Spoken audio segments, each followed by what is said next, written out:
Chapter 4601. Lord Wu Cheng, run for your life. Wu Cheng's pupils shrank as he stared at the black pearl in the air. His heart couldn't help but beat wildly.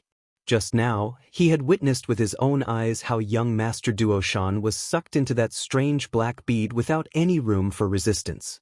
5 experts suddenly appeared on the ship, completely entangling Elder Liang and Elder Li. It's the power of the God Domain. God Domain. It's the God Domain, a refined God Domain. The people on the ship panicked. Wu Cheng's body tensed up into a straight line. He had indeed thought that a person who was able to possess such a treasured vessel that was like an iron bastion would definitely not be an ordinary person. But how could he have expected that the other party would throw out a refined secret realm the moment he made a move, intending to suck them in together with the ship? The light emitted by the heart of misfortune suddenly shrunk rapidly. Wu Cheng only felt that he couldn't stand steadily. The entire ship trembled violently due to an extremely strong suction force. A huge sense of danger followed. Wu Cheng had no choice but to make a very difficult choice: abandon the ship and escape. Jump! Wu Cheng shouted loudly, turned around, and jumped into the water. After a loud splash, his body fell heavily into the sea. When the surrounding corpse fish saw this, they all swarmed toward the people who had fallen into the water. Suddenly, the sound of fighting and cursing came from the water, accompanied by heart-wrenching cries. Wu Cheng hurriedly twisted the defensive ring and opened the defensive barrier. Dozens of small zombie fish with sharp teeth swam toward him, moving as fast as an arrow. Wu Cheng's eyes widened. The long saber in his consciousness naturally flew out to protect its master. He couldn't care about anything else now. The most important thing was to protect the majority of the fireworm squad. There were more than a dozen people who fell into the water with Wu Cheng. 3 of them were immediately surrounded by the corpse fish as soon as they fell into the water, and were accidentally bitten. When their blood dripped into the sea, it attracted even more corpse fish. The 3 people were surrounded by the corpse fish. Even though they killed a few hundred, under the siege of thousands of corpse fish, they still couldn't escape quickly. Instead, more and more corpse fish gathered around them. In the end, the 3 of them were completely submerged by the corpse fish. Wu Chengbai hurriedly turned around to take a look. With a pained expression, he angrily shouted, "Let's go!" He immediately led the remaining 8 or 9 brothers and fled in the opposite direction. Xiao Mu creased her brows, and it took a Herculean effort to put the entire fiery nightmare ship into her heart of misfortune. She heaved a sigh of relief as her body swayed uncontrollably. The light from the heart of misfortune immediately shrunk back, turning into an ordinary black pearl that fell into her palm. Arbor thought to himself, "It seems that this fiery nightmare ship is indeed extraordinary." After absorbing the ship, the heart of misfortune would not be able to absorb anything else for a while.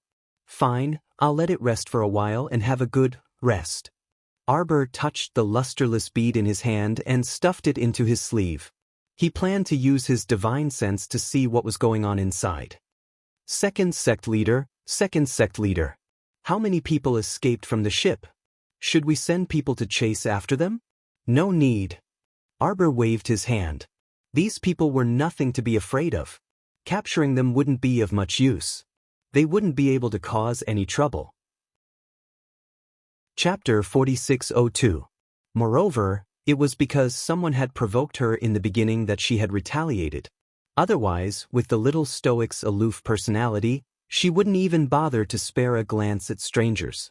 In the realm of misfortune, Duo Shanming only felt the scenery before his eyes rapidly changed, and the entire shaking process stopped in the blink of an eye. He was still standing at the bow of the fiery nightmare ship, with 2 delicate and beautiful girls sprawled on the ground beside him. The hairpins on the girls' heads were crooked, and their outer garments had long been blown away by the wind. At this time, the 2 of them were only wearing gauzy inner garments.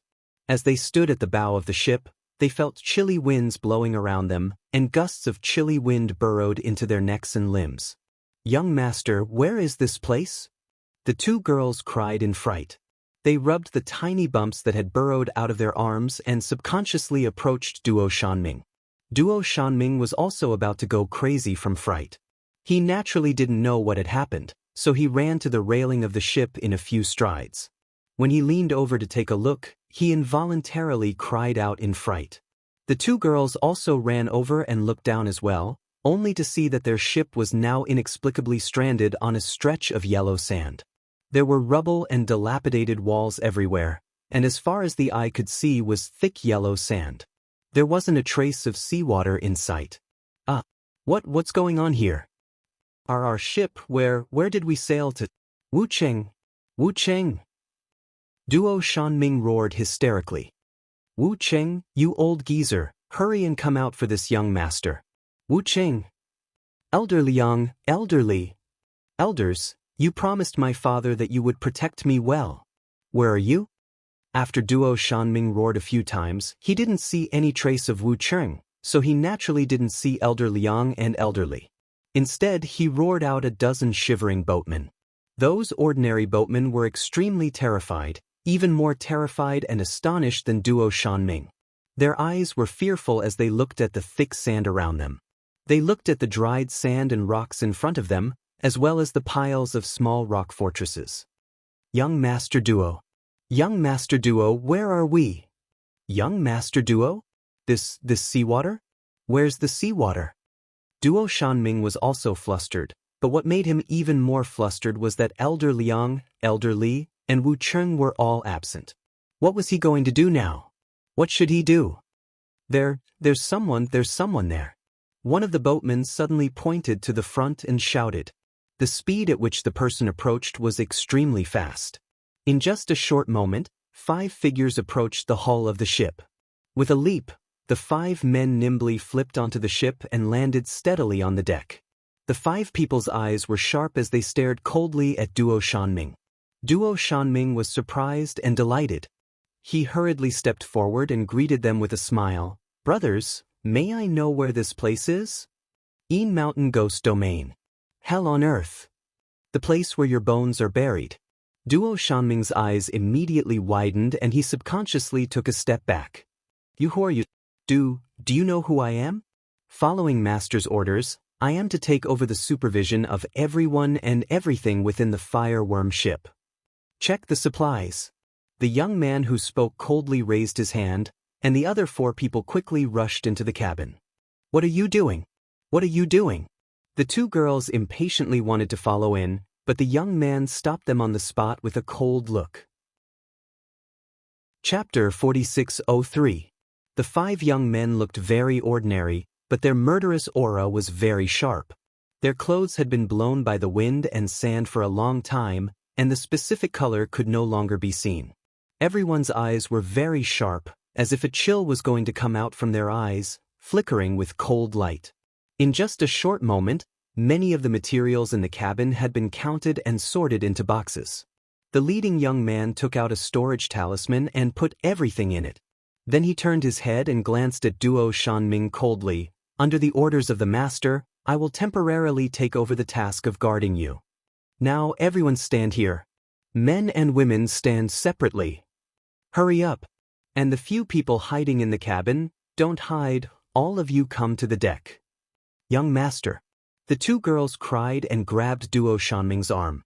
Now that Duo Shanming could barely take care of himself, how could he have the leisure to care for a beautiful woman? He hurriedly threw their hands away and cried out in panic, Brothers, I am the young master of the Duo clan of Wang Chuan. What do you want? Materials? Money? I have all of these. I can give all of them to you, but I beg you to show me a way out. The 5 young men ignored him and one of them stepped forward and grabbed Duo Shanming. Seeing that the situation was not right, Duo Shanming made up his mind and his eyes were filled with anger. Just as he summoned a weapon from his consciousness, he saw his spiritual weapon being grabbed by an invisible giant claw and thrown far away. It hit the deck of the bow. How could this be? Duo Shanming was stunned, and his face was distorted as he looked at the spiritual weapon. He desperately used his spiritual sense to summon it back. Oh, don't waste your energy. Recognize the reality. In this place, it is useless no matter how powerful your cultivation is. A young man sneered and said, "Young master duo of the Wangchuan dragon clan, right?" He went up and slapped Duo Shanming's face. Duo Shanming was so dizzy that he almost slipped and fell to the ground. The two girls did not dare to speak. They trembled and squatted at the side, biting the corner of the silk, and their eyes were full of panic. This slap is to teach you a lesson for not knowing the immensity of heaven and earth and for being disrespectful to master. Stand properly. Men and women, stand on one side. Do you not understand human language? A few women and 2 or 3 children who wanted to cry but didn't dare to cry out loud were hurried up from the lower cabin. They should be the family members of some boatmen. They trembled as they stood on both sides. The boatmen's eyes were filled with fear as they cowered behind Duo Shanming. Duo Shanming was also panicking. He pushed the boatman next to him and said, "You stand over there." "Husband! Father!" The cries of women and children followed. The boatman lost his footing and fell to the ground with a plop, coincidentally landing at the feet of a young man. The man was so scared that his whole body trembled, and he cried bitterly in his heart, "My life is over." However, the young man only lowered his head and glanced at him. Then he said indifferently, "Stand over there. Stand properly."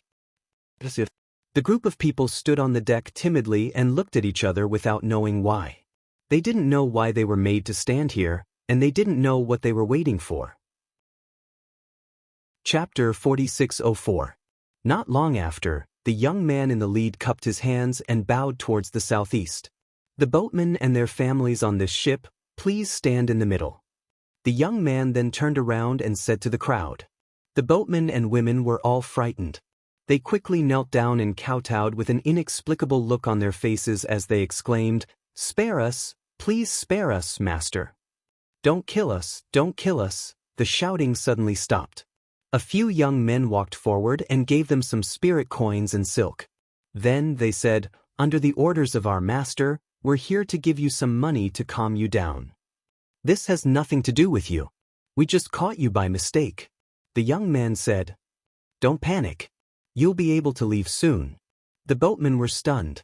Seeing this, Duo Shanming swallowed his saliva and quickly pointed at his nose and shouted, I, then what about me?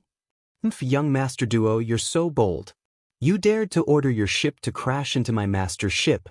Naturally, you've already expected the consequences." Duo Shanming roared angrily, "Just because of that? It's just a joke. Who exactly is your master?" "A joke?" The young man looked at him with a half-smile and nodded. "My master hates it when people joke with her. Do you think it's funny to throw you into the realm of misfortune for life if you joke? You can continue to joke around. The entire realm of misfortune will become your paradise. Young Master Duo, let me give you a word of advice. Don't let your imagination run wild." What do you mean?" Duo Shanming suddenly saw the boatmen and their families and children being sucked up by a suction force in an instant. A thought flashed through his mind and he immediately understood what was going on. It should be that the master wanted to send the boatmen and their families out. Damn it! Why can these lowly commoners leave this place, yet I, a dignified young master of the Duo clan of Wangchuan, just have to stay here and suffer? Unfair, it's too unfair. Duo Shanming suddenly pounced forward. The young men were caught off guard and were pounced on by Duo Shanming. They saw Duo Shanming pouncing on a child and grabbing the child's neck with a ferocious expression. Originally, the little boy was being lifted up by a light buoyancy force and was slowly rising. At this moment, Duo Shanming, who had pounced on him, grabbed him by the neck. He felt his body sink and was immediately choked to tears. Duo Shanming was very happy to feel that his body had become much lighter. It was this irresistible force. He had to leave this damned place, no matter what method he used. Young Master Duo, young Master Duo. When the two girls saw that he had completely abandoned them and only knew that he was running away, they couldn't help but cry out in alarm. Damn it! Send me out! Send me out! Duo Shanming shouted angrily, urging the layer of floating light beneath his feet to send him out of the secret territory. The youths couldn't help but sneer. After being in the realm of misfortune for so long, Duo Shanming still hadn't recognized the reality. This Duo Shanming was really an idiot. They looked coldly at Duo Shanming, wondering what kind of suffering he would suffer. Sure enough, in just a moment, Duo Shanming was like a kite with a broken string as he was flung away by a powerful force. He landed heavily on the deck of the ship, looking battered and exhausted. The spirit weapon that was originally stuck at the bow of the ship suddenly jumped up. Chapter 4605. Duo Shanming's expression changed drastically, and he was about to reach out to catch his saber. However, that spirit weapon was completely out of his control and fell straight down, scaring him into scrambling backwards. The saber landed between his legs with a clang, scaring him into pissing his pants. His eyes rolled back, and he almost fainted. When those boatmen regained their senses, they suddenly heard the sound of crashing waves. When they focused their eyes, they simultaneously returned to a spacious deck, and before them was a vast expanse of mist. The azure sky and white clouds, along with the sea breeze that assailed their faces, made them excited. They were back, they were finally back. It was no longer that scene of yellow sand and thick soil with wind-dried broken walls and ruins. The boatmen only felt like they had walked through a dream and circled the gates of hell before returning to reality in a split second. They were endlessly sad and joyful. No need to panic, everyone. I've already prepared a ship for you. Please follow me. A gentle voice entered everyone's ears. The boatmen looked back and saw an elegant and handsome young man. They immediately thanked him obsequiously and followed him in a single file. Arbor stood in front of the railing on the second floor as she watched vassal Prince Rong leave with his people. She softly muttered, "Truly an undeserved calamity." "It's fine." Duan Yu smiled faintly and said, "Just have someone send them back to their village." "Can you leave the rest to me?" "No need to worry." Arbor blinked and nodded. However, she secretly cursed in her mind, "I have to be more careful in the future. Don't bring disaster to innocent people and bring misfortune into the realm of misfortune." If she hadn't discovered it in time, those normal people might have lost their lives. That would be very inappropriate. Don't blame yourself too much. Give them some compensation, and they'll definitely be happy. Ding Yun turned to look at her and said with a faint smile when he saw the little stoic's gloomy expression. The little stoic leaned against the railing and propped up her chin with one hand as she watched the slowly departing passenger ship. Rong Qing's movements were very swift. She had already arranged the ship and people to send them off so quickly. "You don't understand." After a long time, so long that Duan Yu and Ding Yun thought that the little fellow wouldn't speak, she suddenly spoke. "You people in positions of power have never suffered any hardships in your lives. Naturally, you don't know what the mentality of the people at the bottom are. Some injuries." Arbor seemed to have thought of something. He sneered and said indifferently, "It's useless no matter how much compensation you give me." Duan Yu was startled as he recalled his and Lien's conjecture. Perhaps this little girl really did have a past life. Duan Yu was not surprised by her words at all. Young Master Ding didn't know that. Instead, he couldn't help but laugh when he heard that. He turned his head to look at her and said softly, "You make it sound like you used to be at the bottom." According to the investigation, the little girl's life experience was actually quite rich. She was accepted into the Holy Water sect at the age of 7 and became the crown princess at the age of 15.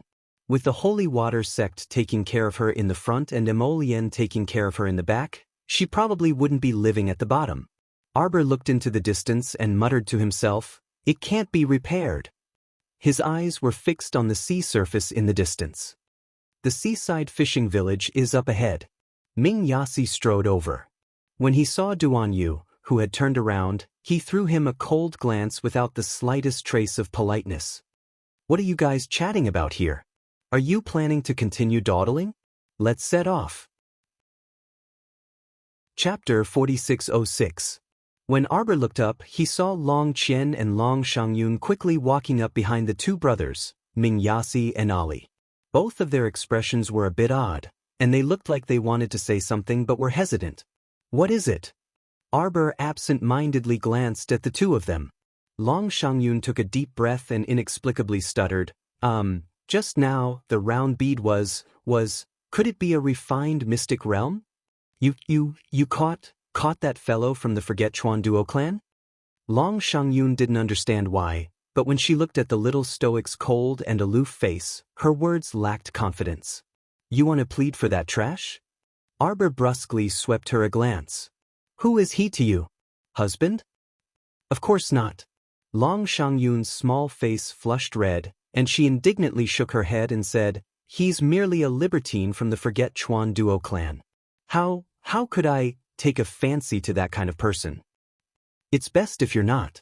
Arbor expressionlessly interrupted Long Shangyun and coldly said, This person is audacious and presumptuous, provoking us for no reason. Since he can't restrain himself, then let reality teach him how to behave. Long Shangyun choked on her words. Long Qian's expression was also a bit awkward. He was truly convinced. There were always a few good-for-nothings among the grand patrician families in Forgetchuan. They were like rat feces that couldn't be dug out cleanly. Never mind that they usually rode roughshod over Forgetchuan, but now, they actually blindly courted disaster on the little crown princess head. Was the little crown princess someone who could speak nicely with you? She had always been the kind of ruthless person who would either not fight you or beat you to death. She wouldn't let you off just because the adults in your family were powerful. Prepare to disembark. Arbor turned around and was about to leave when he was stopped by Long Qian's light cough. Younger cousin. What, you want to plead for that big idiot? The corner of Long Huan's mouth twitched. Cousin, the Wangchuan duo clan is usually well behaved. Their young master's words and actions are indeed a little too much. Forget Chuan duo clan. They can even be compared to pirates. How good can they be? Arbor rudely interrupted him. Could it be that the Fireworm team isn't a pirate ship that has been roaming the Wangchuan River for many years? Long Shangyun said angrily, Indeed, I did not expect that the famous pirate group of the River of Forgetfulness was actually a member of the Sea Sharks under Lord Wu Cheng. Arbor glanced at the siblings and didn't ask anything. The old affairs of Wangchuan had nothing to do with her. She did not have the habit of getting to the bottom of things. Wu Cheng was once a great general of Wangchuan. Long Huan sighed and turned his head to look at Arbor that passed by him. Back then, due to a misunderstanding, Wu Cheng left with some of the sea sharks. It was only today that we learned that he had formed a fireworm squad. I've been on the surface of the sea for many years. Why are you telling me this? Arbor's expression was disinterested. He turned to look at Long Huan. Do you think I'm such a compassionate person? Whether other people are doing well, whether they are pirates or not, what they have done, it has nothing to do with me. Especially the trivial matters of Wangchuan, they have nothing to do with me. The path was chosen by oneself.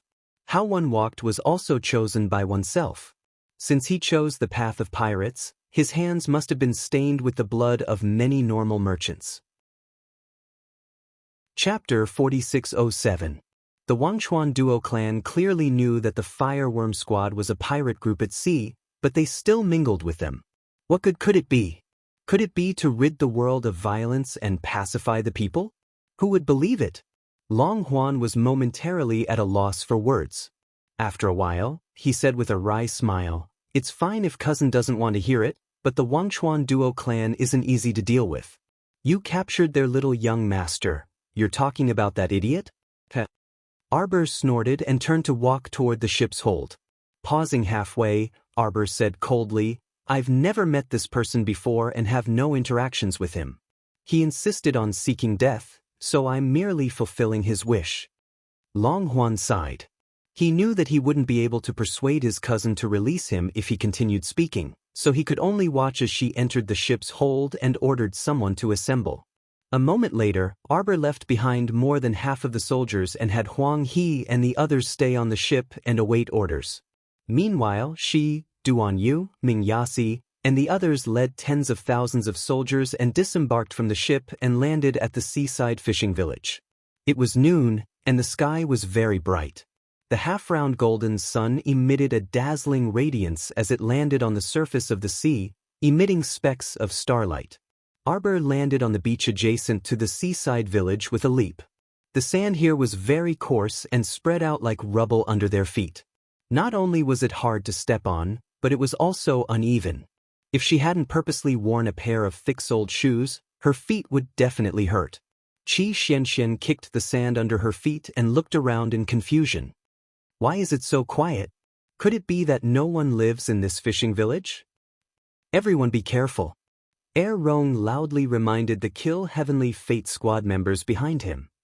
Today's operation has a time limit of 2 hours.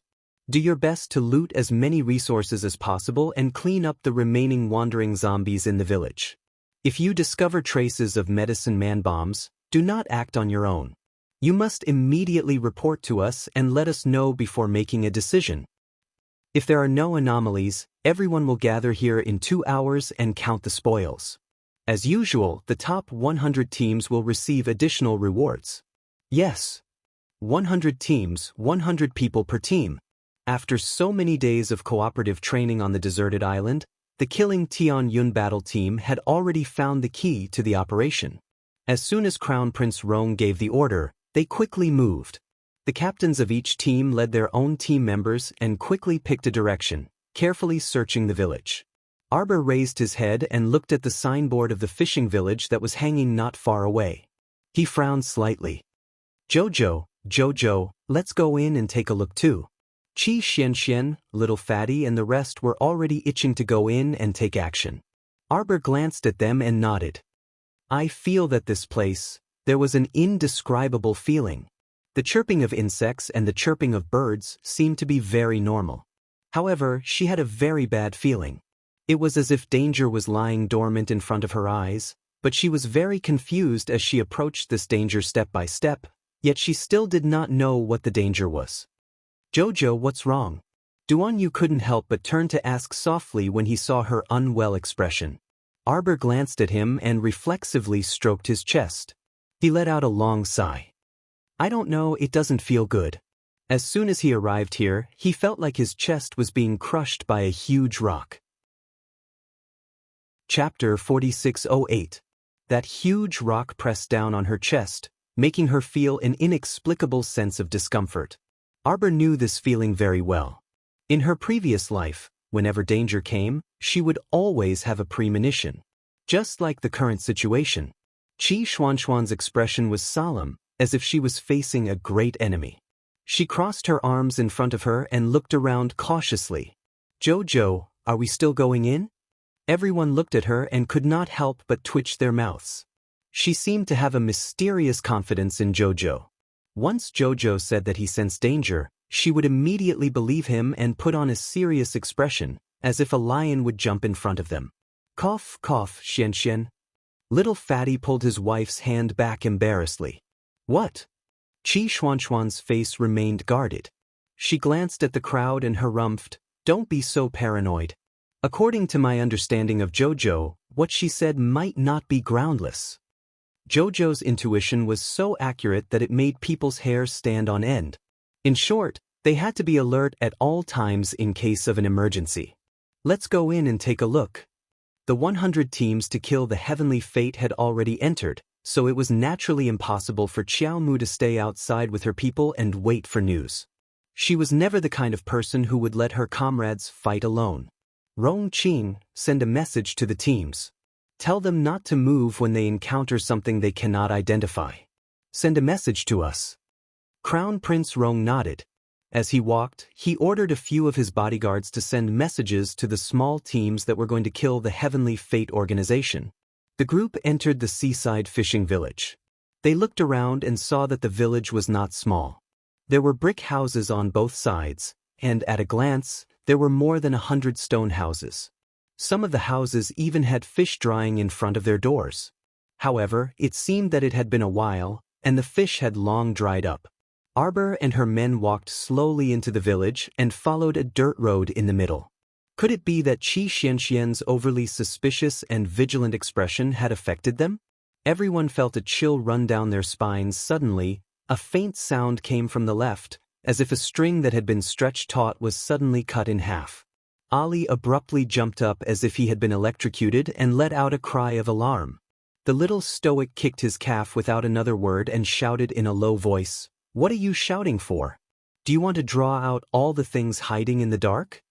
These people were really annoying. Every time there was an operation, there would always be some idiots who would shout and shout in the team as if they had never seen the world. It had been so many years since the corpse puppet had appeared in the world. She should have understood everything that she should have seen and understood, right? If he wanted to survive in this world, shouldn't he be familiar with the habits of the corpse puppets? Ali's face darkened. You what? Arbor glanced at Ming Yas. Keep your retarded brother in check. Why do I suddenly feel like I've lost all face? Brother. Ali looked at his elder brother with an aggrieved expression. Ming Yas irritably smacked him. What were you shouting for just now? I saw over there. Yes, there was movement over there. Ali pointed at the brick wall on the side. Chapter 4609. Everyone looked in the direction of his finger and saw a skinny rat crawling out from behind the brick wall. It flapped its wings twice and then burrowed back into the crevice.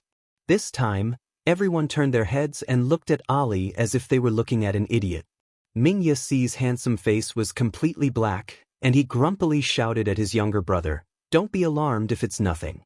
Look carefully first." This was simply humiliating to death. His dignified younger brother, Ming Province's crown prince, was actually scared into such a panic by a rat that didn't even have 2 tails of meat. This was simply unbecoming.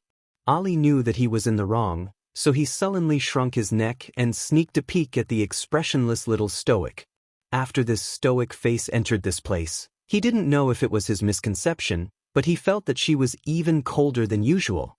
That small face was eerily cold, and when her gaze swept past him, he could practically feel the ice shards pulsating faintly within. Ali shrunk his neck, but he felt a chill invade his entire body. This stoic face was too frightening. What did she look like? She was like a moving jade ice statue that only knew how to move forward, and her eyes didn't reveal the slightest bit of tenderness. Everyone stealthily peeked at the silent little stoic and silently warned themselves. The little stoic's mood is definitely not good right now. Don't provoke her no matter what, lest they become the next cannon fodder after Ali. Everyone's advancing speed slightly increased. After entering the village, they followed the dirt path forward. After walking for about 4 to 5 minutes, several forks appeared in front of them. How does the group move? The little crown princess suddenly asked. Rong Qing looked down at the jade messenger talisman. There are probably over 1,000 people living in this fishing village. There's also a forest and spacious farm behind the village. Our groups split up and moved out. Rong Qing pointed at a group of people that had circled out from behind the brick house. There are 10 groups left here to search from house to house. The other groups are advancing towards the forest and farm behind. That area is a bit spacious, and it's said that the farm is quite large. Then let's go to the forest and take a look, Arbor said indifferently as he glanced at the stone house behind him. There were so many houses here. 10 teams should have enough people to stay behind and search. It was mainly because she had a feeling that something was going to happen in this fishing village. Just as everyone was heading into the forest, they suddenly heard a sharp whistle. Hearing this voice, everyone couldn't help but tense up. The whistle was ear-piercing, but it was also very sobering. When Arbor heard it, his face immediately changed. How is it? Duan Yu noticed her abnormal expression and hastily asked, "Did this sound injure your divine senses?" Arbor shook his head. "I'm fine." However, Long Shangyun, who was standing at the side, couldn't help but sway. A trace of blood trickled down from the corner of her lips, but she didn't even notice it. "Shield your own conscience," Duan Yu instructed gravely. "This whistle is harmful." Arbor was very familiar with this whistle. He had heard it more than once when he entered the underground village. "There's an ambush here." Arbor finally realized what he was panicking about. Activate the defensive barrier. As it turned out, it was the people of the Providence Empire who had planted the human bombs. They had predicted that they would come to eliminate the human bombs inside the village. Hence, they set up an ambush here from the start. Chapter 4610.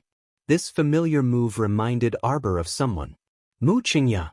This woman had only been quiet for a few days, and she was already scheming against her again? She wanted to attack her and set up layers of ambushes just to bait her. What a good plan. Now that they had shed all pretense of cordiality, Arbor didn't care what this woman would do. And that woman didn't seem to want to continue hiding. She openly bared her fangs, revealing her ferocious face. She was like a rat hiding in a smelly ditch, running out from time to time and squeaking at people. Seeing that the situation wasn't right, she hurriedly shrunk back into the ditch. This made Arbor very unhappy. By now, Xiao Mu was completely aware of what this woman coveted from her. The 10,000-year-old mermaid pearl really made people crazy. She didn't know if this cunning woman had gotten the information from her mother, Long Chuyun, but she really wanted to steal it all these years. A cold glint flashed across Arbor's eyes when she thought of this. This hateful woman was slippery by nature and always changed places after a battle. She couldn't catch her people. Arbor thought that this woman should be on the sea right now and shouldn't be too far away from her. Thus, she could adjust her plans at any time. Fight! Little Fatty carried his double-headed hammer and rushed forward first, exchanging glances with a zombie that was pouncing at him. Little Fatty's eyes were sharp and his hands were quick. With a swing of his hammer, he chopped off the corpse puppet's head on the spot. The group of people behind him hurriedly dodged, avoiding the bone fragments that the corpse puppet shot out in all directions. Qi Xianxian hurriedly took out a piece of cloth to cover her face and muttered, "So fucking disgusting. If I hadn't dodged in time, I would have eaten a mouthful of zombie mud." Qi Xianxian couldn't help but shudder. She instantly felt a trace of bitterness between her nose and the depths of her throat. Sikong Fuling drew her long sword from her conscious and chopped off a zombie's hand that was leaning against the wall. She turned to glance at Qi Xianxian and curled her lips. "What a spoiled temper. Who are you calling spoiled?" A purple light flashed in Qi Xuanxuan's hand, and a bolt of lightning shot out. In an instant, the corpse puppets in front of her were chopped into pieces. Sikong Fuling's eyes lit up as she stared at the sword in Qi Xuanxuan's hand. Is this a divine artifact? Qi Xianxian was currently chopping the zombie in front of her. When she heard Sikong Fuling's words, she couldn't help but nod proudly. That's true. She glanced sideways at Sikong Fuling. "Sikong Fuling, how about we make a bet?" "What bet?" "Let's see who can chop off more zombie heads later." "Heh." Sikong Fuling curled her lips in disdain. "Your artifact is much more powerful than mine. Isn't this unfair to me? I don't need this sword." Qi Xianxian said seriously. "Fuck, how many zombies are gathered here? Will they kill us until our hands go soft?" Mata was killing zombies with all his might. His gaze shifted, paused, and pointed to the ground. "Come quickly. These things are crawling out from underground. We have to find their entrance and exit. We have to destroy that passageway. Otherwise, these monsters would continue to crawl out from the ground like an endless stream." Sikong Fuling, how about it? Chapter 4611. Sikong Fuling really didn't want to agree to this fellow's request, because she felt that this guy was the same as Xiao Mu. He had dug a hole and was probably waiting for her to jump into it. Was she that stupid? How could she not see the mischievous intent lingering in this fellow's eyes? Sikong Fuling was just about to shake her head when she saw Qi Xuanxuan's disdainful gaze. For a moment, Lady Sikong's blood rushed to her head. She originally wanted to refuse, but the words that came out of her mouth became, "Do you think I'm afraid of you? Let's compete." "Alright, Lady Sikong, let's begin then. We'll use the corpse puppet's head as proof." Sikong Fuling said with a cold expression, "Why aren't you putting away your artifact? We agreed just now that you can't use this artifact." I know. Qi Xianxian nodded and kept the purple light artifact sword back into her conscious. She said with a serious expression, "I said I won't use the purple light, so I naturally won't use it. Don't worry, Lady Sikong. I, Qi Xianxian, am upright and definitely won't cheat you." Sikong Fuling's small body trembled inexplicably. She had a feeling that she had already been cheated by Qi Xianxian. "See you later. I'm going to kill the corpse puppets." Qi Xianxian waved at her and skipped ahead. Sikong Fuling thought that something was wrong. Now that the situation was chaotic, Who knew if this Qi Xianxian would secretly use that artifact after leaving her sight? The power of an artifact could never be underestimated. She had to follow Qi Xianxian all the way. Sikong Fuling's speed wasn't slow as she followed Qi Xianxian with flying steps. Arbor expressionlessly chopped a disgusting corpse puppet that was covered in mucus. She glanced sideways and saw Qi Xianxian happily running past her. Sikong Fuling followed closely behind, killing the corpse puppets that surged in front of her as she shouted, "Qi Xianxian, where are you going? I've already killed 18 corpse puppets. You'll lose if you keep running around like this." Qi Xianxian summoned a frying pan from her conscious with a flash of light. Arbor looked at the thing in her eyes and his face darkened. "Qi Xianxian, don't use the guy who cooks to shoot zombies." Bang! Qi Xianxian didn't say a word as she smashed the corpse puppet's head with the wok. Arbor, Mata couldn't help but scream, "Damn, Xianxian, are you crazy? After being slapped by you like that, do you think I'll still dare to cook an egg next time? Cut the crap." Qi Xianxian smashed a corpse puppet to death with her wok. She was in the middle of smashing it to death when she heard Mata's clamor. She threw him a cold glance with her tiger head. "Fucking boiled eggs. I'll cook you like an egg." Qi Xianxian poured the wok down and easily dealt with a few corpse puppets. Sikong Fuling, who had swiftly caught up, stared at the frying pan in Qi Xuanxuan's hand and finally found her voice. This frying pan is? Were her eyes playing tricks on her? Judging from the material of the frying pan and the faint glow it was emitting, why did she feel like it was a divine tool? "Oh, you're talking about this frying pan?" Qi Xianxian looked back and forth at the frying pan in her hand and said happily, "I heard Jojo say that this is what Qian Kuan." She frowned and thought for a while, only to hear Arbor calmly interject, "It's a divine tool." "Oh, right, this frying pan is a divine tool." Chapter 46:12. Qi Xianxian flattened the head of a zombie in front of her and chuckled. "As expected, it's very useful." Sikong Fuling speechlessly looked up at the sky. If she still didn't realize that she had been tricked by the little girl in front of her at this point, then she would truly be too foolish. How many divine weapons did this fellow have on her? How could she break the rules and cheat like this? She said she wasn't going to use that purple sword, but in the end she casually pulled out a frying pan from her pocket, and that was a great divine weapon. Fuck, what kind of people were these? Since when did divine artifacts become cabbages on the roadside stalls? Could they just grab a bunch of them casually? Arbor silently glanced at Sikong Fuling's expression and could only mourn for her in his heart. To be honest, when he saw Xianxian tricking Sikong Fuling, Sir Jojo was still a bit amused. Qi Xianxian didn't give Sikong Fuling a chance to react and repeatedly chopped at the zombies' heads with the frying pan. A round little white squirrel was currently sweeping through the battlefield, leaping back and forth around everyone's feet. Its furry little arms were wrapped in a floral cloth. It picked up the zombie crystal cores on the ground and casually wiped them with a rag before tossing them into the floral cloth bag. Its movements were quite adept and very swift, so no one noticed it at first. Everyone was fighting with all their might against the zombies, so they didn't think to collect those zombie crystal cores of various colors scattered on the ground. By the time someone wanted to collect the crystal cores, they discovered that the crystal cores were long gone. A little fat squirrel was wagging its 8 furry tails. It arched around their feet and jumped up and down. It was very agile. A ring of light silver high-level zombie crystal cores had already fallen around Duan Yu and Hichin. When the little fat squirrel saw them, it eagerly jumped over and collected all the crystal cores around them. Little Tai Sui couldn't resist rolling its eyes. "You really came from the same path as your master." The fat squirrel turned its head and glanced at him with its beady black eyes before chirping in protest. Hichin couldn't resist covering his face. This freaking sacred beast had no moral integrity when it acted cute. "You can speak human language, all right? Yet you like to pretend to be a harmless little animal." Chirp chirp. Arbor turned around and hurriedly chirped at it. The little fat squirrel jumped quickly and high, and in an instant, it was on Arbor's arms.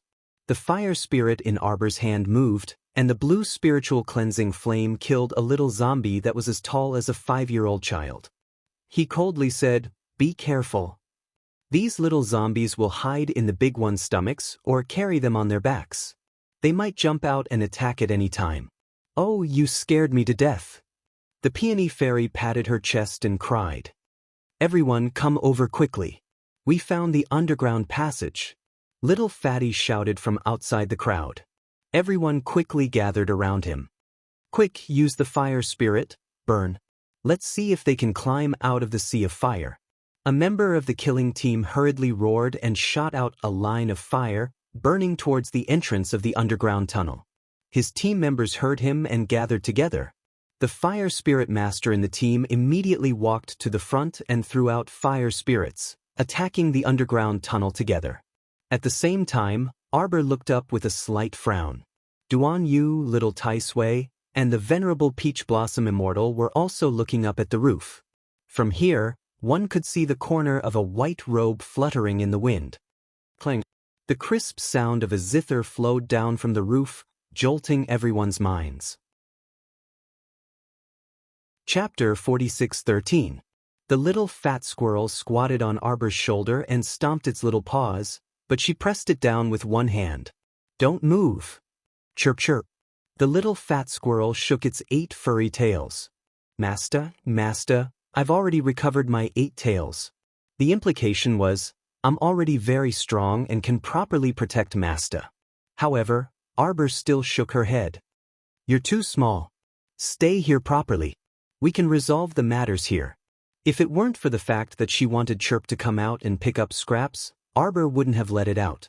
It would be too late for regrets if anything happened to it in this kind of place where corpse poison was rampant. She had to properly protect her little companions. The little fat squirrel couldn't help but blink. Even in Master's eyes, the group of cute little creatures around her were very, very, very weak. No matter how powerful they could display previously, once little Master labeled them as cute little creatures, they would be included in the list of protected species. The little fat squirrel looked down at its furry little body. Before it could think carefully, a series of rapid whistles came from the air. Arbor looked up and saw that the white-clothed figure had already leaped down from the eaves. From afar, he had the air of a scholar and the appearance of a distinguished scholar, but up close he appeared extremely frightening. Not only was his face full of bumps and hollows, but this zither-playing corpse puppet's relatively intact long hair had also been shaved off by half after 2 battles. In fact, Arbor had recognized that person at a glance when he was standing on the roof. It was mainly because this person was too eye-catching, and he was the only zither-playing and cultured corpse puppet they had encountered recently. He was truly easy to recognize.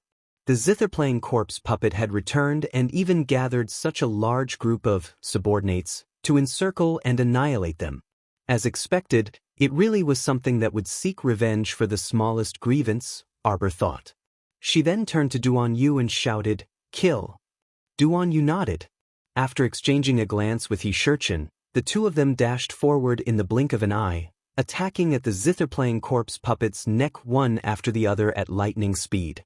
On the other side, Qi Xuanxuan's hands were weak from all the killing. She couldn't help but shake her frying pan. "Fatty, quick, come and give me a hand." Qi Xianxian panted heavily as she called out. She took the opportunity to sit down. Fortunately, they had the foresight to bring 30,000 people from the Heavenly Fate Battle Group to encircle and annihilate them. Otherwise, his group would be besieged by the corpse puppet army. It was truly an eye-opener to see so many undead puppets hidden under this small fishing village. Arbor carried the little fat squirrel and kicked away the piles of white bones that were blocking the way. He took a few steps forward and stared fixedly at Duan Yu and Chung Chen, who were currently in a fierce battle with the zither-playing corpse puppet. Currently, the two of them had the upper hand by working together. The zither-playing corpse puppet had long gained sentience, so it already had thoughts of retreating due to the powerful enemy's attack. The more Arbor watched, the more alarmed he became. It hadn't been many days since this zither-playing corpse puppet first attacked them on the surface of the sea, but this corpse puppet's abilities had soared by leaps and bounds. It was as if it had eaten a quick-acting energy pill. What the hell could cause a corpse puppet's level to soar so rapidly? While Arbor was pondering, he suddenly felt a gust of strong wind above his head. Duan Yu, He Chin, and the others cried out in alarm, "Jojo, get out of the way." Chapter 46:14. Arbor suddenly sensed a gust of wind assaulting her from above. She narrowed her eyes, and two cold glints shot out of her eyes. However, she saw a four-winged, three-eyed freak appear above her in the air. It carried a gust of strong wind that was enough to raise a gale of 5 kilometers. Arbor stood steadily, and the corner of her plain clothes fluttered high in the fierce gale. This freak's claws were like an eagle's, and its body was as robust as a calf's. Its neck was slender, and its head was mutated. With a cursory glance, one could tell that it was a four-winged harpy that had undergone special modifications. It was incredibly ugly. It was truly incredibly ugly. After glancing at it, Xiao Mu felt her stomach turn sour, and a nauseating feeling assaulted her. This feeling made her want to vomit uncontrollably. Looking at this four-winged mutated harpy up close, it was truly too disgusting. Its facial features seemed to have been blended together, and its eyes, nose, and mouth were squeezed tightly to the center. At first glance, all of its facial features were present, but at second glance, it felt strange and ugly, making people loathe it. The little stoic activated her eggshell defensive barrier almost at the same time that the harpy's claws reached for her. Crack! The crisp sound of metal colliding entered everyone's ears. The four-winged harpy's claws were as sturdy as cold iron, and they scratched a mark on the little stoic's defensive barrier. At the same time, a water arrow attacked the four-winged harpy. Even though the harpy had a head of copper and arms of iron, and its entire body was as thick as steel plates, it reflexively shrunk its neck when it saw the water arrow attacking it. It flapped its wings and flew high into the sky, dodging it instantly. Duan Yu arrived very quickly, and he appeared next to the little stoic in the blink of an eye.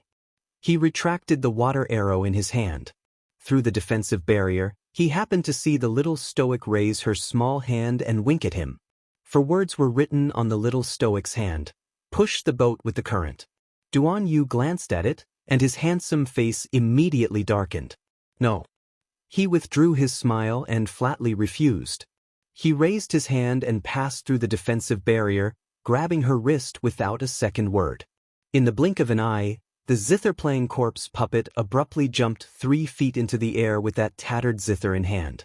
An out-of-tune zither note abruptly sounded, and it carried strands of energy as it blasted towards Duan Yu's direction. The little stoic raised her hand to push him and blinked at him while saying, "Hurry up and go." She then conveniently took a step back. Duan Yu's anger flared up, and he turned around to grab her. Just as he said, "You're not allowed to mess around," he casually blocked and caught the zither-playing corpse puppet's claws. Shocking waves instantly surged in Duan Yu's beautiful peach blossom eyes.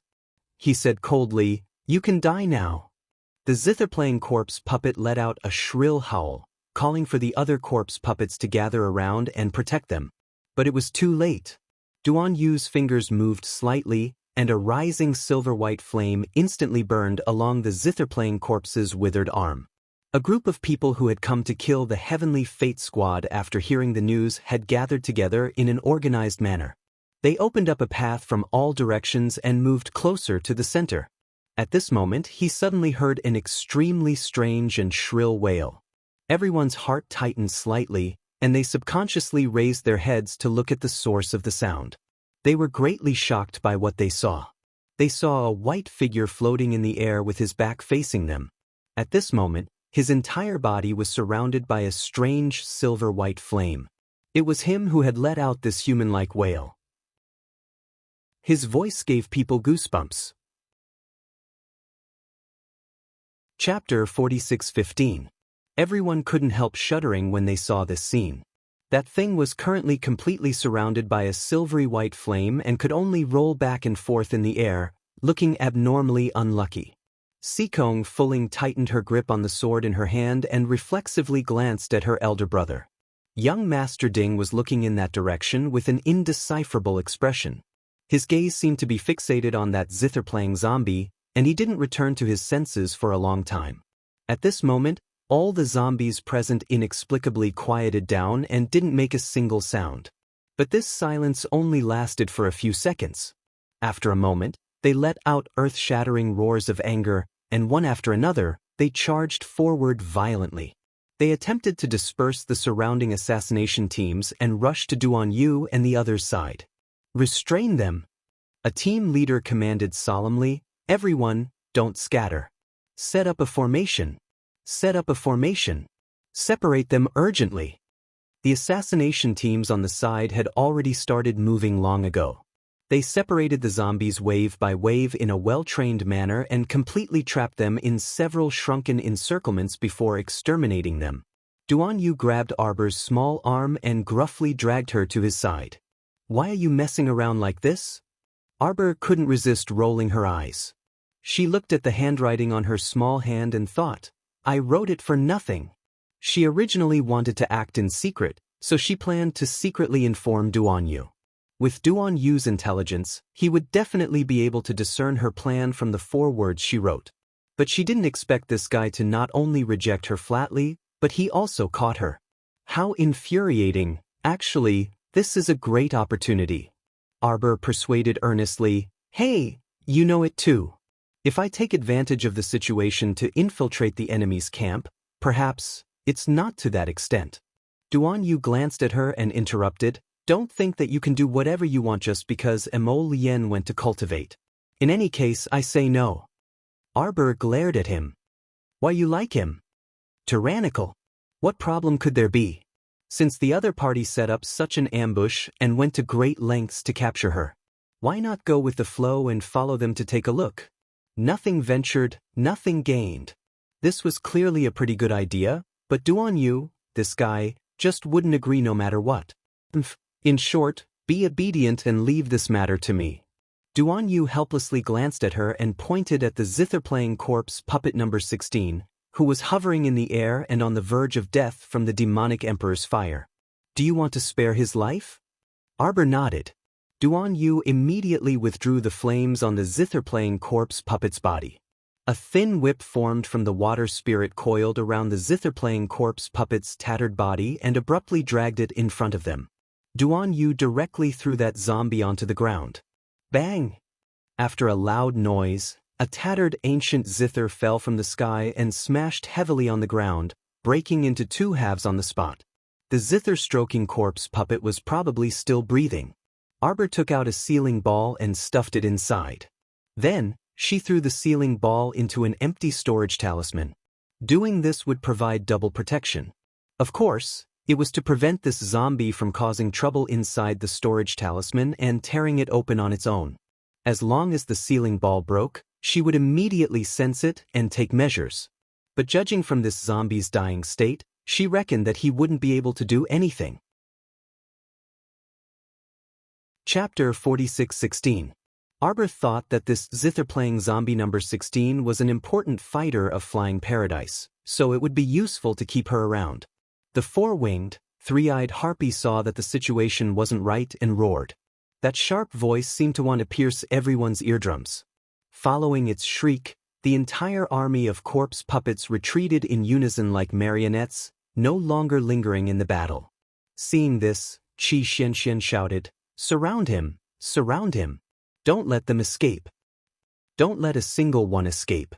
If these zombies are released, it will definitely be a disaster." Everyone hastened their movements. Spirit weapons flew everywhere, and the power of the 5 spirits collided randomly in the air, exploding into balls of 5-colored spirit light one after another. Seeing that there was nothing else for her to do, Arbor found a clean rock to sit on. Her petite face was still panting with anger. Look at how good her original plan was. As long as she pretended to be caught and followed that group of idiots back, they would immediately find her. Then he would be able to find Mu Qingya, who was hiding in the rat hole, by following the vine to the melon. This woman was too annoying. She had already completely lost her patience.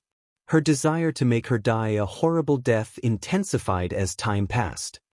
"Jojo, are you hiding something from us?" Duan Yu tugged at her and asked seriously, "Is there something you can't say?" "Nothing. What could there be? It's nothing." Arbor shook her head. No, you are not. Duan Yu glanced at her. Just now, you suddenly had a whim to pretend to be caught and follow those people back. Is it because you have your own ideas and have no choice but to follow them? I hope you can speak frankly. Duan Yu stared at her. Speak clearly. What? The venerable Peach Blossom Immortal, little Tai Sui, and the others rushed over. When they heard this, their expressions involuntarily shifted. You were planning to take the risk yourself just now? Who told you to do that? Did it have to go to that extent? Did you have to enter the tiger's den alone? Everyone chimed in at once, giving Sir Jojo a headache. He immediately raised his hands in surrender and repeatedly grumbled, all right. I did have that thought just now. But Duan Yu, he obstructed me. Arbor expressionlessly said, I don't have that thought anymore. Why would you have such an idea? Everyone grabbed her and wanted to get to the bottom of it. Arbor pointed at the four-winged, three-eyed harpy in the air. If you keep chattering around me, it's going to escape. Escape? Hichin sneered. Where can it escape to? This place is already under our control. There's nowhere for them to run. Arbor waved his little hand. Then you guys stay here. I'll go look elsewhere. After saying this, the little fellow knew that he was in the wrong, so he fled with a guilty conscience. Duan Yu furrowed his brows as he watched her fleeing figure. She has a purpose, but she doesn't say it. Hichin sighed. She always wants to do everything by herself. I really don't know if I should praise her for being independent or vexed. Vexed, of course it's vexed.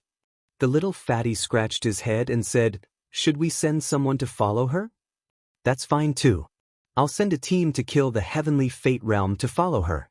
Otherwise, this little fellow would keep thinking about entering the tiger's den. Who knew if something else would happen? I've been too busy recently, so I'll give you guys an extra chapter on the 11th. Chapter 46:17. There was no reason why she had to follow them. It was just out of selfishness. This selfishness had been hidden in her heart for a long time. Due to her vengeful nature, due to her very dark vengeful mentality. Yes, she wanted that woman to die a horrible death. She wanted to dig her out of the rat hole, crush her flesh into pieces, and then put her to death by 1,000 cuts. Arbor pulled out a vine whip and smashed a stone blocking the way in front of her. She ran all the way to the beach, took a deep breath, and exhaled. It was really annoying to bury hatred in one's heart. But this person had enmity with her for 2 lifetimes. If she didn't take revenge, she would be letting down the many sufferings she had suffered in her previous life. She would also be letting down the carefree and unrestrained way she had in this life. Whoever said that one must repay evil with good was an idiot. How could there be so much holy light in this world? How could there be so much kindness and virtue? She just wanted to personally end this feud and put an end to her previous life and this life. It could also be considered as giving herself a clear explanation. Why couldn't she fight back after being fooled for 2 lifetimes? She and Mu Qingya would settle the score between her previous life and this life. Now, she didn't have much patience to play the cat and mouse game with this woman. She wanted to crush her. Now, this moment. She didn't want to wait for another second. Arbor suddenly turned around and looked coldly at the dozen 4-winged, 3-eyed harpies standing behind her. The corners of her mouth curled up into a sneer. Sure enough, they still hadn't given up and still wanted to take her away. She didn't wait for them here in vain. The instructions Mu Qingya gave to this group of harpies were probably capture her at all costs and bring Arbor back. It doesn't matter if you're injured or not. It doesn't matter if you're seriously injured. As long as you're still breathing, it's fine. Boom. The door of the cabin was kicked open by someone, and the entire moving wooden plank crashed into the cabin, breaking into several pieces. Gong Songfeng walked into the cabin with a group of people. The silver ghost mask on his face reflected a cold arc. Who told you to set up the ambush? Who told you to send the mutated 3-eyed harpy and number 16? Mu Qingya, I need your explanation. If you don't have a reasonable explanation, don't blame me for being heartless and severely punishing you for violating the rules of the organization. Mu Xiaoxue, who was sitting on the edge of Mu Qingya's couch, was startled by their menacing appearance. She hurriedly stood up and called out timidly, "Mother." Mu Qingya patted her hand soothingly and slowly tugged at the silk robe draped over her body. Glancing at Gong Songfeng, Mu Qingya smiled faintly. She stood up gracefully and bowed. "Hall Master Gong, why are you so angry?" "Of course, I'm doing this because I have the edict in my hands." Mu Qingya smiled at Gong Songfeng. He raised his hand and took out a rolled-up piece of silk paper from his sleeve. "If Hall Master Gong doesn't believe me, you can take a look at it yourself." Gong Songfeng took the parchment from Mu Qingya and skimmed through it. When he raised his head again, his eyes were extremely sharp as he stared at Mu Qingya. He gritted his teeth and forced out a few words. "You're indeed capable. Hall Master Gong, you flatter me." Mu Qingya smiled and stuffed the parchment back into her sleeve.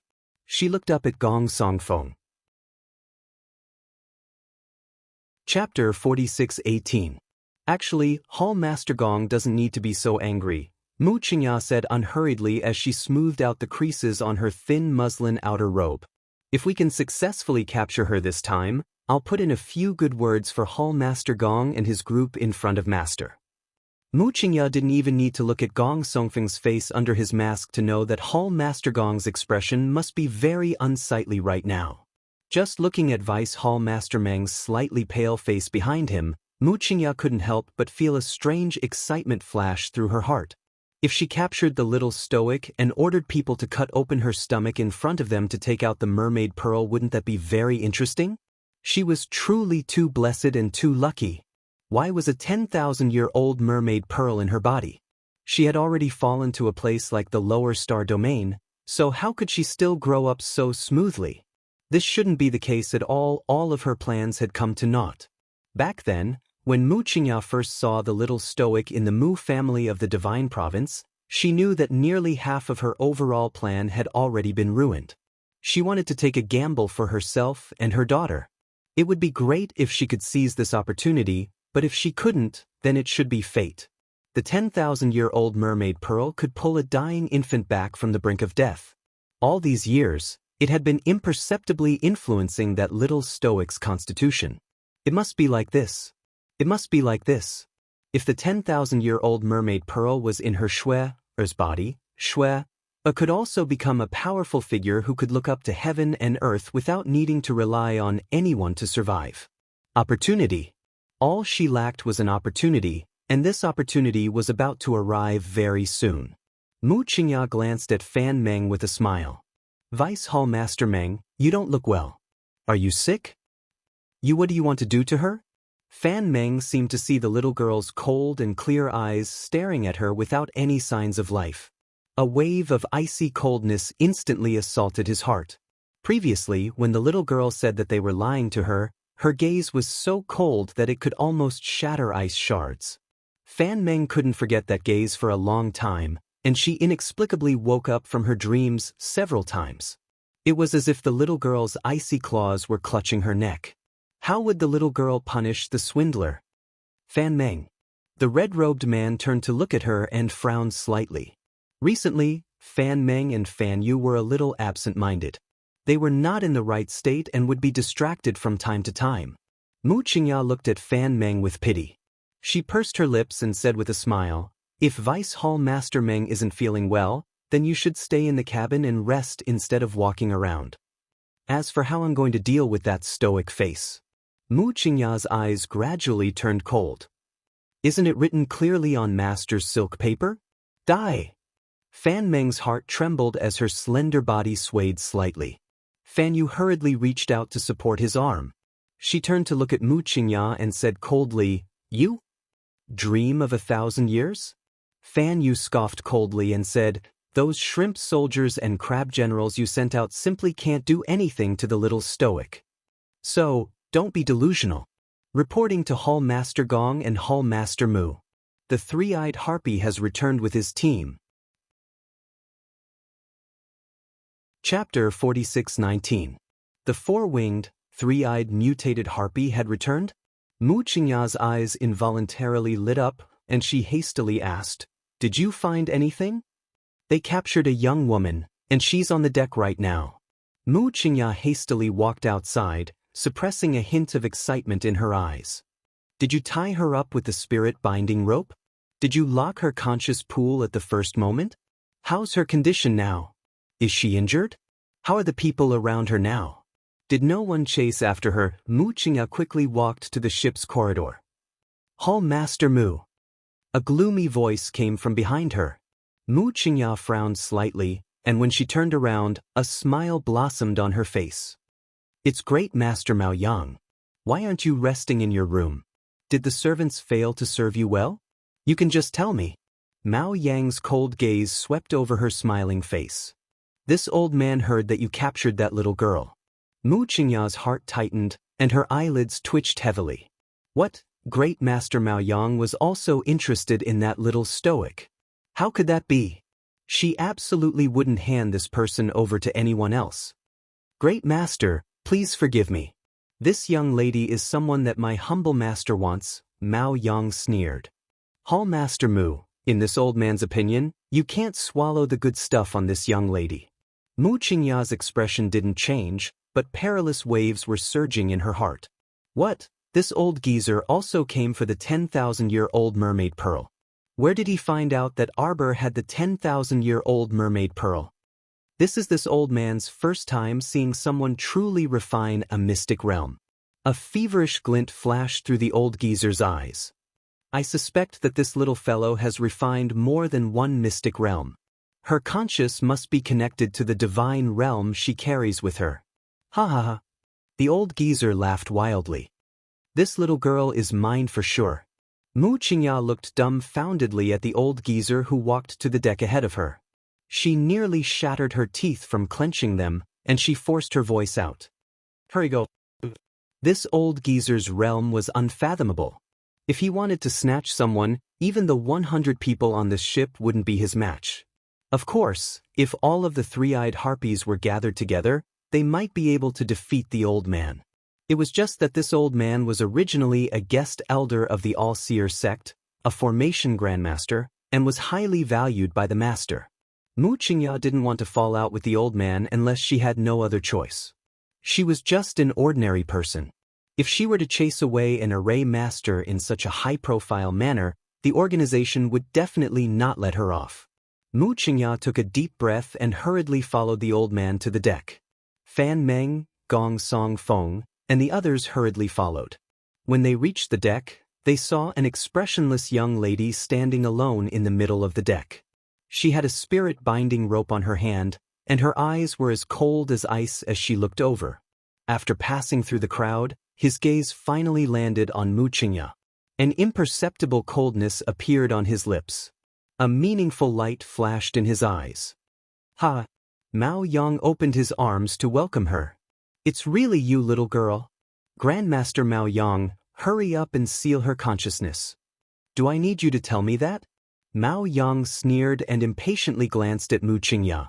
As long as she steps on the ship, she won't be able to escape even if she has wings. However, if she's willing to enter her own divine realm, that's not impossible. Chapter 4620. A strange glint flashed through Mao Yang's eyes.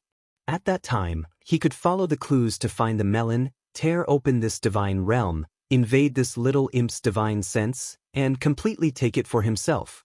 Arbor coldly stared at the old man for a moment before saying, "Aren't you thinking too highly of yourself?" Mao Yang's eyes were instantly filled with haze. Little girl, you still don't understand your current situation, right? Do you know that as long as I say the word, you will immediately be completely controlled? I can send you into a gloomy hell at any time until you are willing to reveal your secrets. The old man smiled sinisterly. Or are you willing to personally offer up your portable divine realm?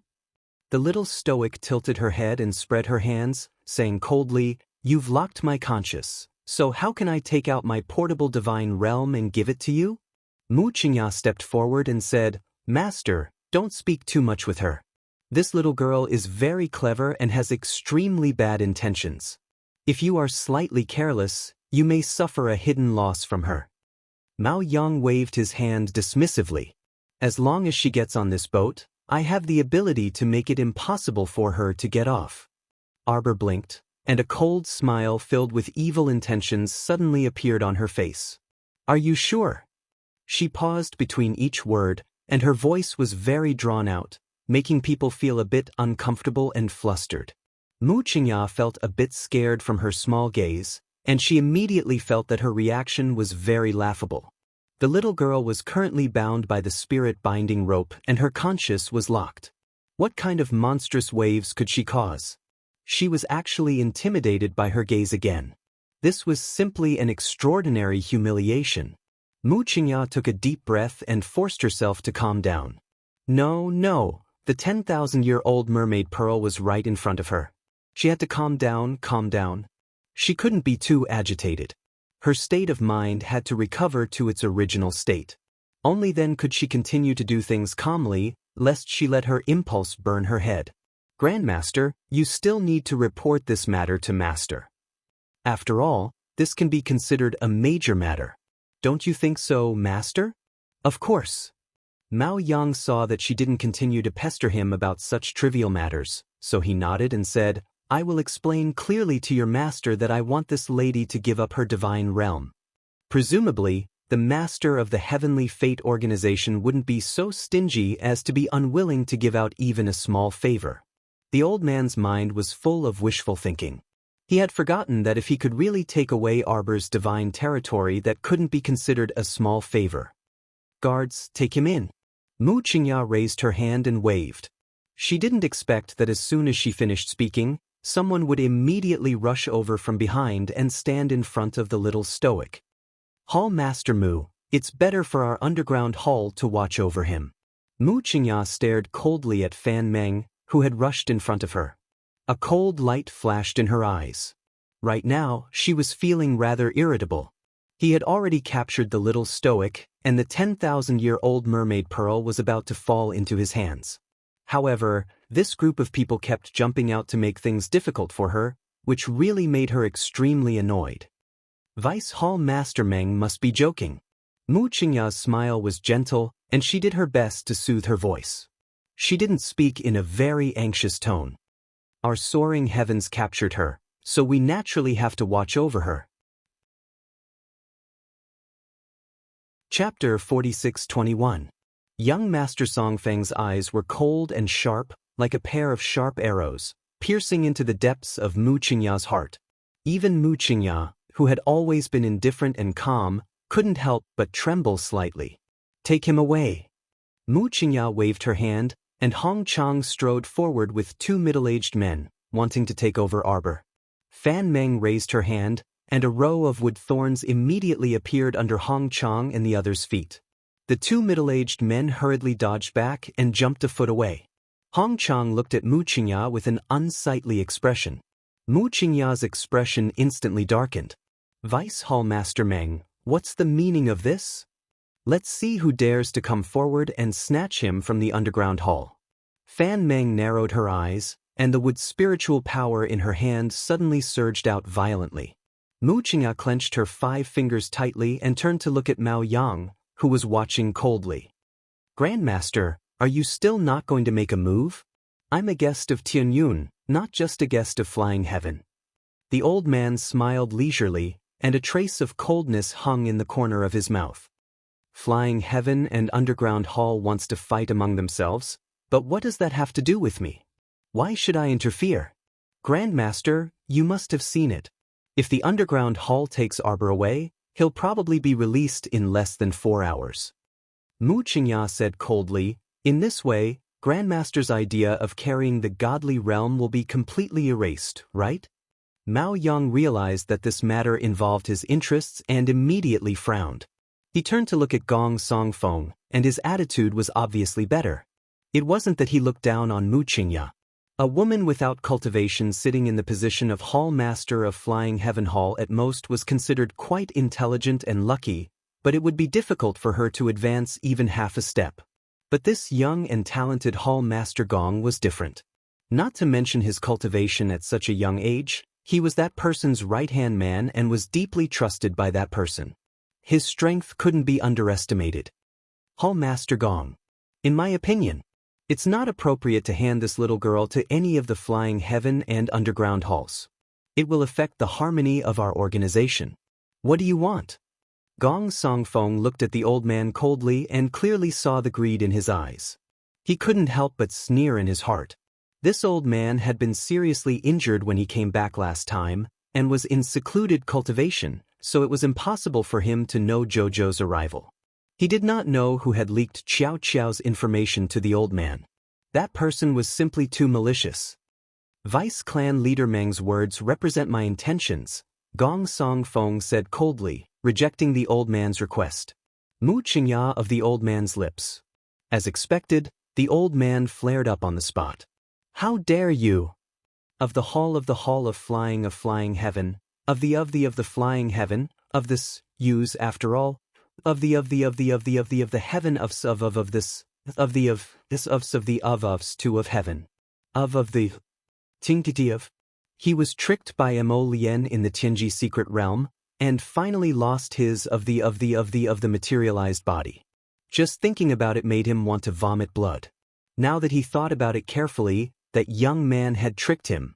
He had used all his strength from the beginning, and was definitely deliberately suppressing him. In fact, that young man's realm was very unstable. If he hadn't been frightened and reconsidered, perhaps he could have saved his of the of. Chapter 46:22. However, it was clearly too late to say all of this now. When the old man thought of the clone he was forced to abandon, his face turned extremely unsightly. But speaking of which, were all the youngsters nowadays this formidable? The youth he fought with previously wielded a lotus seal from an ancient inheritance, and his strength was terrifyingly tyrannical. If he was allowed to mature in the future, the consequences would be unimaginable. Hall Master Gong is very formidable, Mu Qingya said indifferently. Don't tell me you want to release the crown princess right away. Don't blame me for not warning you in advance. Mu Qingya warned. This Hall Master holds Master's edict. Gong Songfeng snorted and interrupted her, saying impatiently, you don't need to test me again and again. Hall Master Mu, my underground hall is determined to have this person. Take her away. Mu Qingya's face contorted slightly when she saw Gong Songfeng's unyielding attitude. None of these people took her seriously. They all looked down on her from start to finish. Even though she was now Soaring Heaven's Hall's Hall Master, her position in the organization was second only to a few people and above millions. Mu Qingya clenched her fists tightly and sneered as she stared at Hall Master Gong and the others. Since Hall Master Gong insists on doing this, then I have no choice but to compromise. Mu Qingya raised her voice and tried to put on a brave front. However, I will report this matter to Master. I advise the Hall Masters and Vice Hall Masters not to act recklessly and think that no one can punish you. Mu Qingya turned around after saying this. Let's go. Gong Songfeng and the others watched her leave in a huff before silently turning back to look at the expressionless little stoic. What a headache. Gong Songfeng rubbed his temples. Things were already troublesome enough. Why did this little stoic run here instead of obediently staying on her own deserted island? Bring her back first and keep a close watch on her. Gong Songfeng also turned to leave after throwing down this sentence. Fan Meng turned to look at the little stoic and said gently, don't be scared, it'll be fine. The little stoic truly wanted to ask this fool, which eye of hers saw that she was scared. However, she couldn't be bothered to speak to these damn liars and immediately walked back into the passenger cabin. Hong Yi couldn't help but chuckle. Why do I feel like she's here to stroll in her own backyard? Why was it so comfortable? Rumble, rumble, rumble. Fan Meng's gaze shifted down half an inch and landed on the little stoic. Are you hungry? Nonsense, only you dead people from All Seer don't know what hunger and exhaustion are, the little stoic retorted righteously. Now that my conscience has been sealed by that old bastard, I can't take anything out. Are you trying to starve me to death? Fan Meng, Jojo really knew how to joke. If a God Realm practitioner really starved to death, the world would laugh their heads off. Hurry up and prepare some food. After Fan Meng instructed the others, she turned back and saw the little stoic sitting upright and still on the wooden couch, her pitch-black eyes staring at her. Fan Meng avoided her gaze as if she had a guilty conscience. She sat down at the table and poured a cup of tea for her. "Why did you come here?" The little stoic looked at her meaningfully but didn't say anything. Fan Meng placed the teacup on the table and looked up at her. "What I meant was, why did you deliberately come here?" Chapter 46-23. With your cultivation, even if you can't defeat those harpies, you can still summon people to help you. Fan Meng's voice paused, and she stealthily glanced at the little stoic in bewilderment. "Just now, Great Master Mao Yang said you have a portable divine realm. No matter how bad it is, you can still hide inside if you can't defeat them, right?" The little stoic snorted and irritably retorted, "I'm not someone who hides her head but shows her tail like you. Of course I have to fight even if I can't defeat them. Why run? Am I someone who can hide?" Fan Meng: "As expected, you have to be prepared to choke to death when talking to this little fellow." Red Coat, who was leaning against the door, couldn't resist coughing twice. He strode in and waved at the little stoic. "Stoic, we meet again." The little crown princess looked at him expressionlessly. Her eyes were eerie, like a pair of mercuries swaying in a deep pool, making it impossible to discern her true emotions. "Stoic, why exactly did you come?" Red Coat chuckled as he dragged a stool to sit in front of the couch. He got straight to the point and asked, "Tell us your objective and see if we can agree to it." Arbor looked at him for a while and evaded the topic, saying aloofly, "I want to see that rotten old man." Red Coat blinked curiously and looked at her regretfully. "What's there to see about that rotten old man?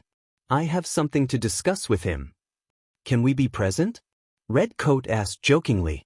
Arbor was expressionless as she replied coldly, "Up to you." From her unconcerned appearance, it looked like she really didn't care whether they were present or not. "Ah, if you say so, then you'll be obedient." Red Coat nodded with a grin. Looking at the little girl's appearance, he really wanted to raise his hand and smooth her hair. "We're staying here for your own good. You have to know that that old man wanted to refine you since just now. If we weren't here to protect you, he would definitely eat you."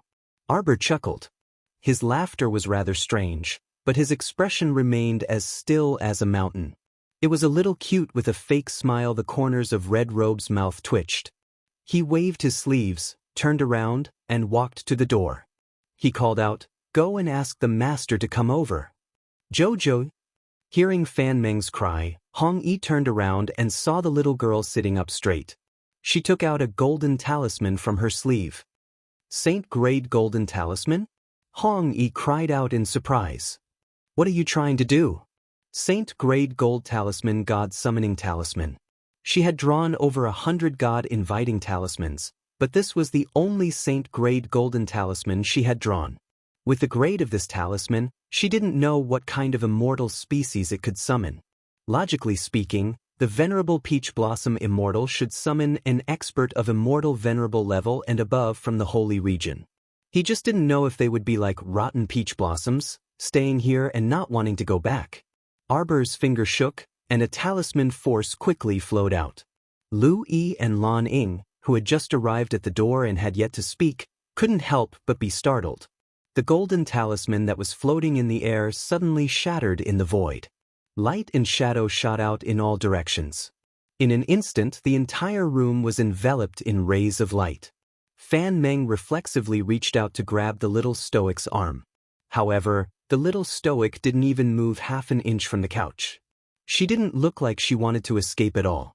Fan Meng was taken aback and reflexively glanced at Arbor. Chapter 46-24. Slap. The little fellow rudely slapped his hand away. Then he looked around with an expressionless face.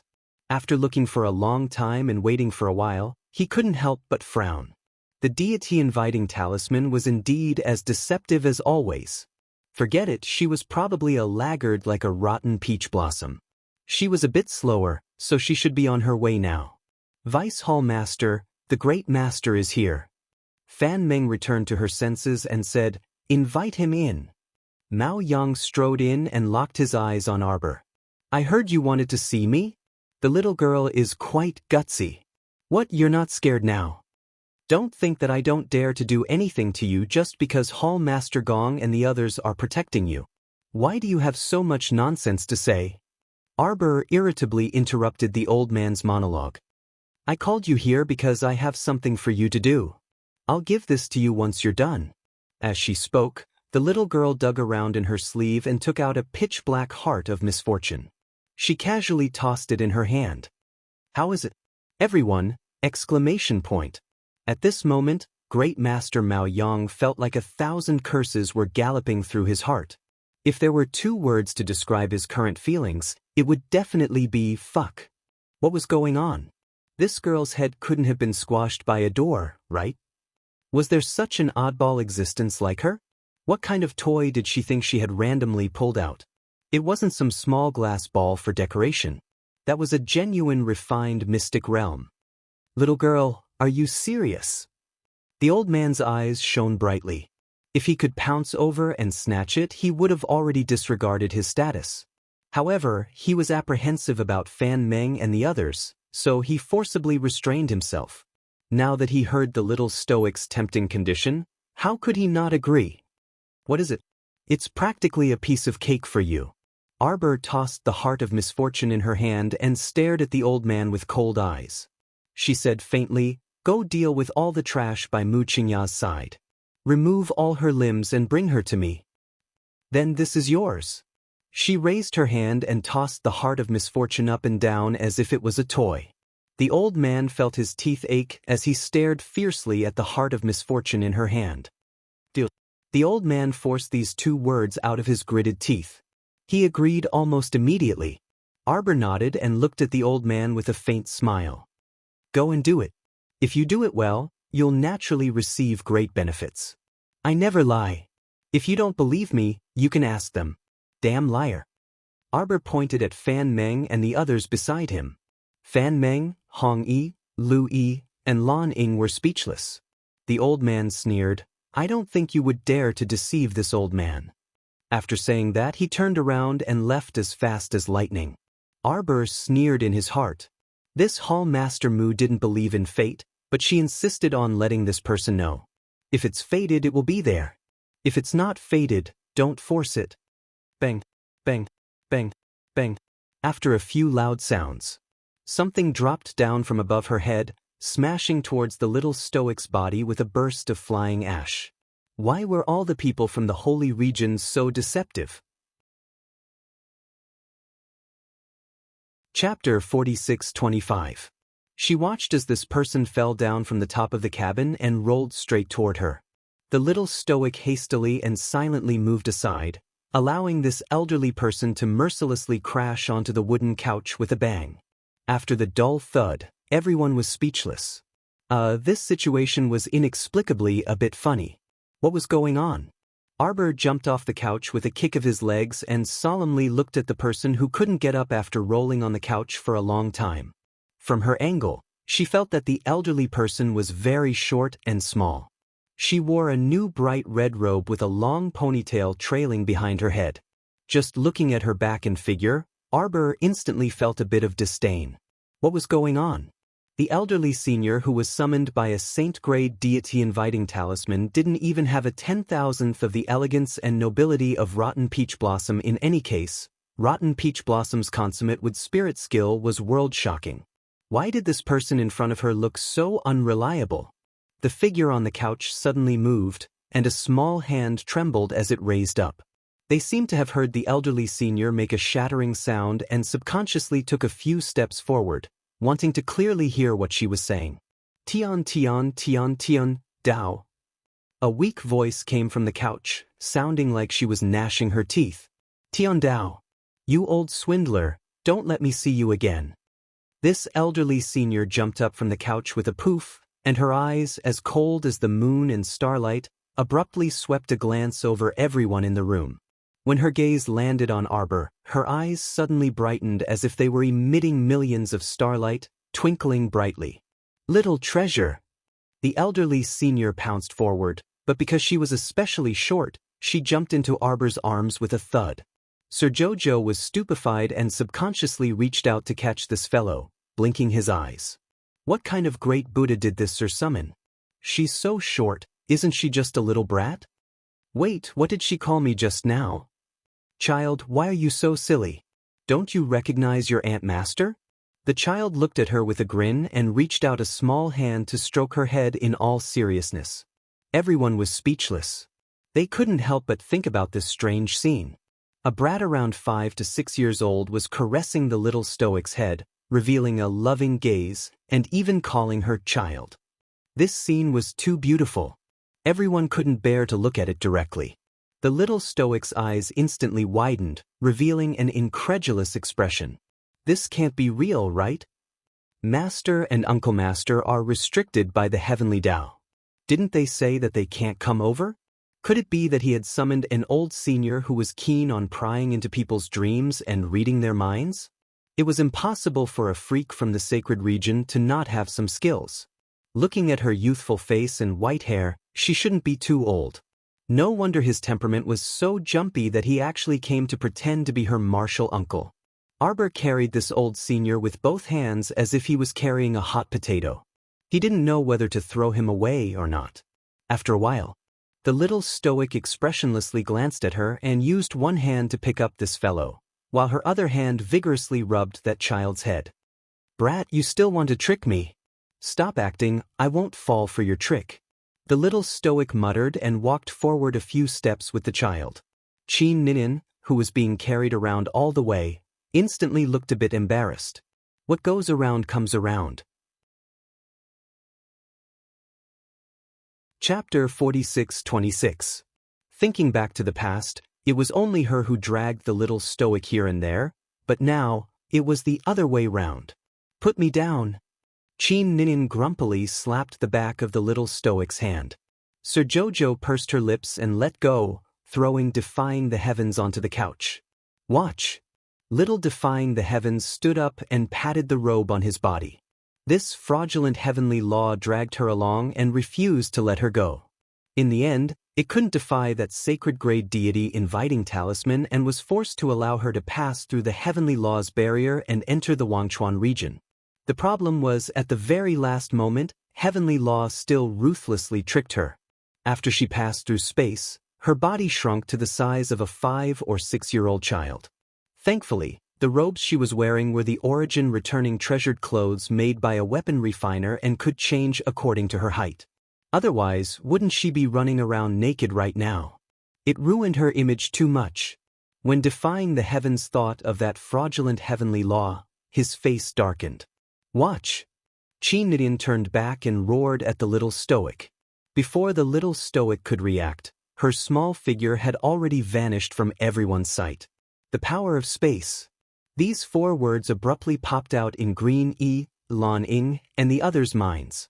In an instant, a loud bang was heard. Everyone looked over in astonishment and saw the entire window beside them was kicked to smithereens. A small figure hopped in and swept a disdainful gaze around. Finally, it landed on the little stoic's face. Little Against the Heavens took a few steps forward and ran in front of her.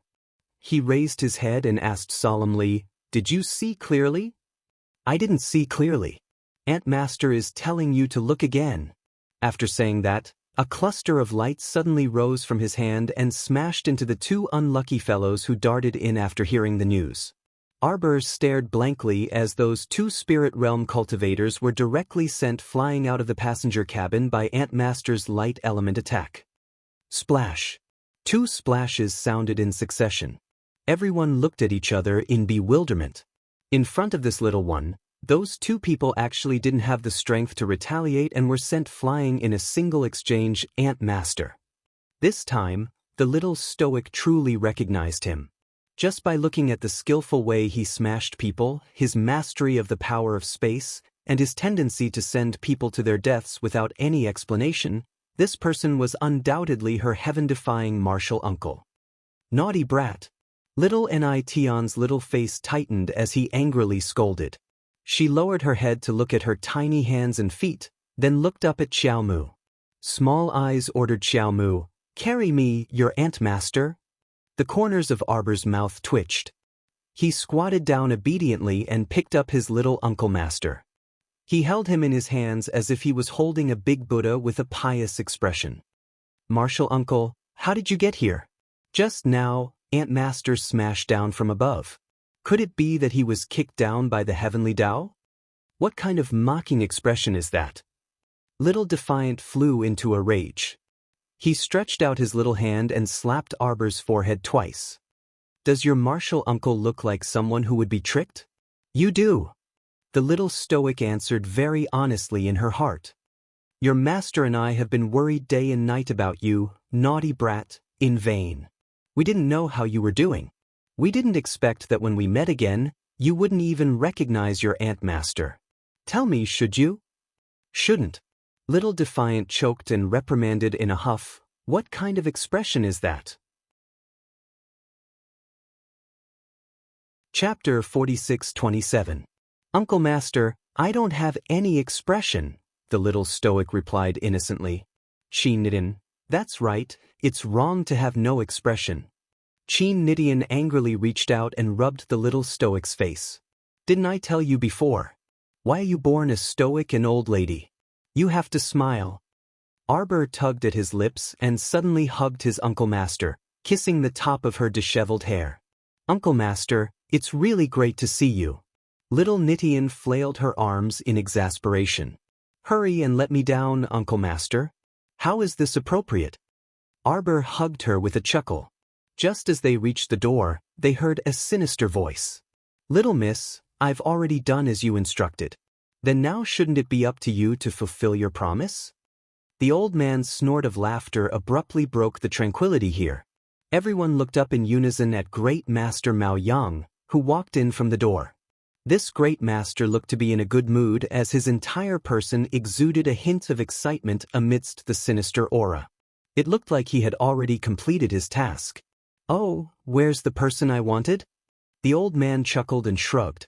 "She already escaped on a small boat less than an hour ago. It's not that I didn't complete my mission, but that Hall Master Mu is too formidable. Little miss, the moment you appeared, she already guessed that you were here to make trouble for her." Arbor coldly swept a glance at Mao Yang. "She escaped. You didn't complete your mission, yet you dare to claim credit in front of me? You're truly laughable, Great Master." The old man's eyes were enraged, revealing a vortex of greed. "Do you think you still have a choice now?" Mao Yang sneered. "Your only choice now is to hand over that godly realm Black Pearl and assist me in forming a contract with it. Also, you should have other portable godly realms on you that can merge with your body, right?" "Little treasure, who is this old geezer?" Little Nin suddenly asked, his eyes coldly glaring at the boastful old thing in front of him. Did he not think that he was being ridiculous? He actually dared to threaten a student in front of Chin Nidian. It seemed like this old man didn't know where he stood. The little stoic's eyes brightened, and she obediently replied, "This elderly senior is a formation great master. It was this senior who set up a formation to shield the ship from divine sense. As soon as I walked in, my divine sense was locked. I can't open my inner world, and I can't take out any food. I'm about to starve to death." When Chin Nian heard the little stoic's words, his brows furrowed half an inch. "Originally, I used the heart of misfortune to make a deal with him so that he could bring my enemy, Mu Qingya, here. I didn't expect that not only did this old senior fail to complete his mission, he even came to me to ask for a reward. Let me ask you, how can there be such a logic in this world?" Grandmaster Mao Yang's expression was extremely ugly. He stared coldly at Arbor and said, "Little girl, you also know that your consciousness is sealed? Since that's the case, why don't you listen obediently?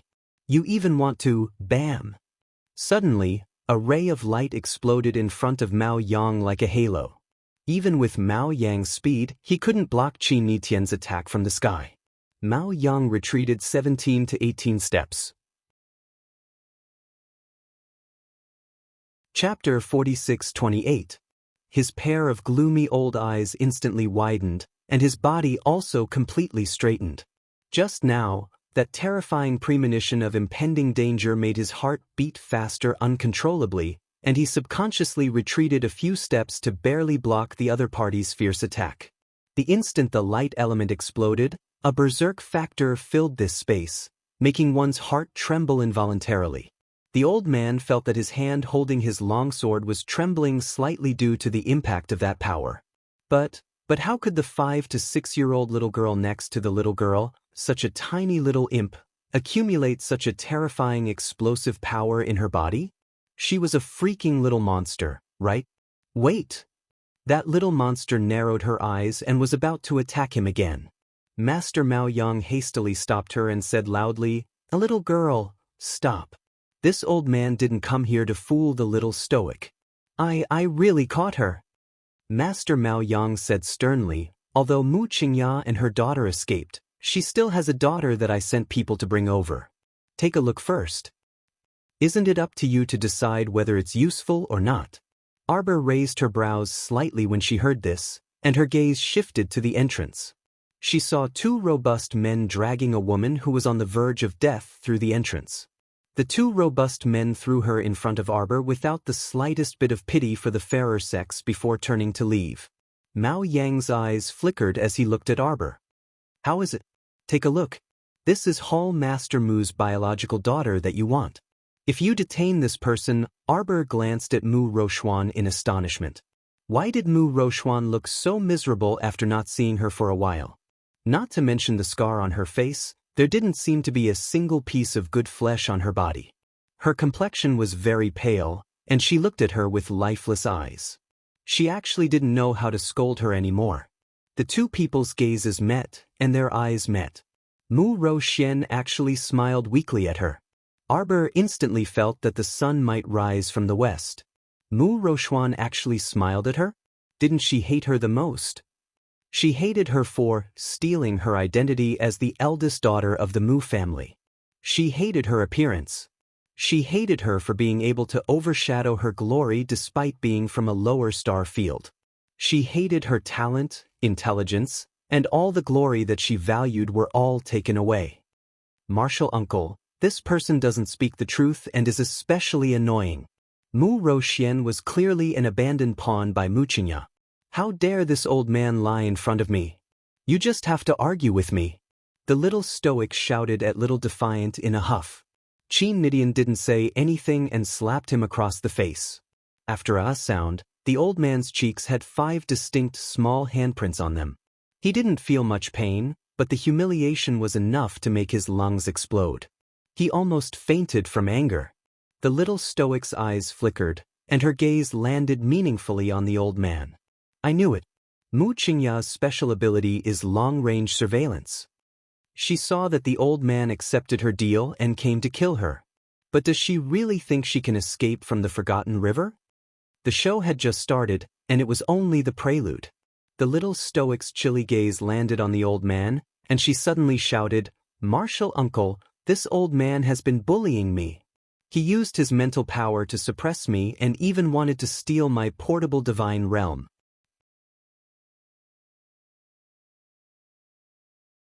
Chapter 46-29. Preposterous. Everyone heard the 5 to 6-year-old girl angrily rebuke in a soft voice. Their mouths twitched involuntarily. There was no other reason. This child was too soft and cute. Even if she used all her strength and shouted angrily, it sounded like she was acting coquettishly. That old man, Mao Yang, was almost hit by Lil Defiant's light wheel earlier. After retreating a dozen steps, his heart was still thumping with fear. At this moment, he suddenly heard little Nition's roar. Looking down, his breath was stuck in his throat and he almost couldn't get it out. Was this real? Just now, Defiant attacked too quickly, so the old man didn't see clearly who it was that threw the light wheel at him. Now that he took a closer look, he was almost angered to death. The little girl was no more than 5 to 6 years old. She looked soft and round and harmless. Such a squishy little ball scared the old man half to death just now. He thought it was some venerable sage who had descended, but when he came back to his senses, it was actually a little girl. He was actually scared by this little girl just now? If his group of old brothers were to find out about such a shameful thing, they would probably laugh their heads off. Mao Yang's face darkened. He stared coldly at Lil Defiant and said sternly, "Where did this little girl come from?" "Your parents." Slap. The old man was dumbfounded. There was an additional mark on his cheek that matched the original slap mark. It was small, and the 5 fingers were very bright. Who allowed you to speak? Well, Defiant's little face darkened, and his gaze was sharp as he looked directly at the old man. You secretly set up a few mediocre illusory array formations. Who do you think you can do to us? Mao Yang was slightly shocked, and his expression turned ugly. This little girl actually saw through his illusory array formation? Before he came, he set up a small illusory array formation outside the cabin door and in the corridor to prevent the little stoic from escaping with the heart of misfortune. Who would have thought that the array formation he set up would be seen through by this little girl in front of him? What exactly was this little girl's background? Could it be that she was a young miss from some impressive family in the Holy Region? Could it be that she was like him and couldn't get used to the Holy Region and secretly came to the River of Forgetfulness? Pa! The old man's face couldn't help but twitch as he received another slap on his cheek. He was so angry that his old eyes suddenly turned red. A warrior would rather be killed than humiliated. He was slapped 3 times by this little child, and he was so angry that he wanted to vomit blood. I think you're courting death. The old man suddenly waved his hand. A big guy with a tiger's head and a dragon's tail suddenly roared and pounced on the ground, directly smashing the furniture and utensils in front of it. Fan Meng frowned and said coldly, Grandmaster Mao Yang, what are you doing? Do you have to use the tiger-dragon beast to scare people? This tiger-headed, dragon-tailed beast occupied the entire cabin as soon as it came out. It cornered everyone in a corner and stared at them coldly. Qin Nidin was so angry that he stomped his feet. His eyes were cold as he looked up at the old man and sneered, Of all things, you want to compete in beasts with me? Who is this old man trying to scare? Competing with her in beasts? Lil, Defiant waved her hand, and everyone's gaze involuntarily followed her little hand. He felt as if his heart was being pressed down by a heavy boulder, and even his breathing became difficult. Chapter 4630. Boom! Fan Meng and the others couldn't help but be flabbergasted. With their eyesight, they naturally saw that the little girl had summoned a 4-winged thunder dragon from the alternate space. Like a sudden clap of thunder, he released a terrifying light of thunder spirit. Immediately after, the tiger dragon was heavily sent flying by an irresistible power of lightning. Its enormous body fell out of the cabin and heavily smashed onto the deck outside. Some people on the deck were scared half to death, and they screamed as they jumped up and fled in unison. It was only after they were a distance away that those people let out sighs of relief and stealthily looked over. The tiger dragon beast was lying there pitifully. Even the reinforced deck of the ship had caved in a few inches due to its huge body.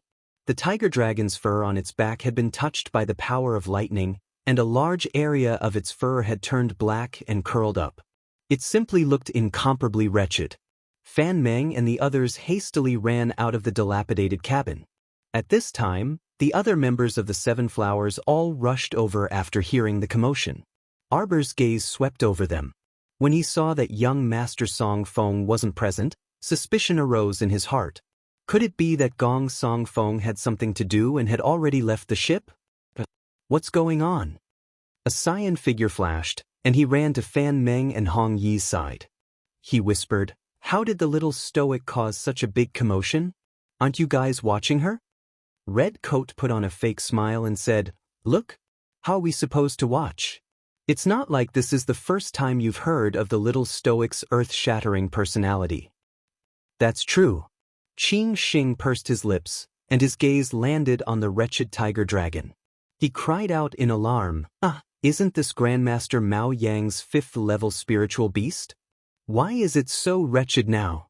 While they were talking, Mao Yang stumbled out of the cabin with a pale face. When he saw the tiger dragon beast lying on the ground, on the verge of death, he hurriedly put it into his spirit beast space to recuperate. What a joke! If the tiger dragon was killed by someone, although it wouldn't affect its master's life, it would absolutely reduce his strength by half. Furthermore, it would be very difficult for him to form a contract with other spirit beasts in the future. After all, the laws of heaven and earth were very fair to everyone. Being able to contract with only one beast in one's lifetime wasn't a joke. Therefore, even though Mao Yang was unwilling, he still carefully recalled his tiger dragon beast back into his body. Have a taste of my great void dream formation. Mao Yang's eyes turned red, and the anger in his heart couldn't help but rise.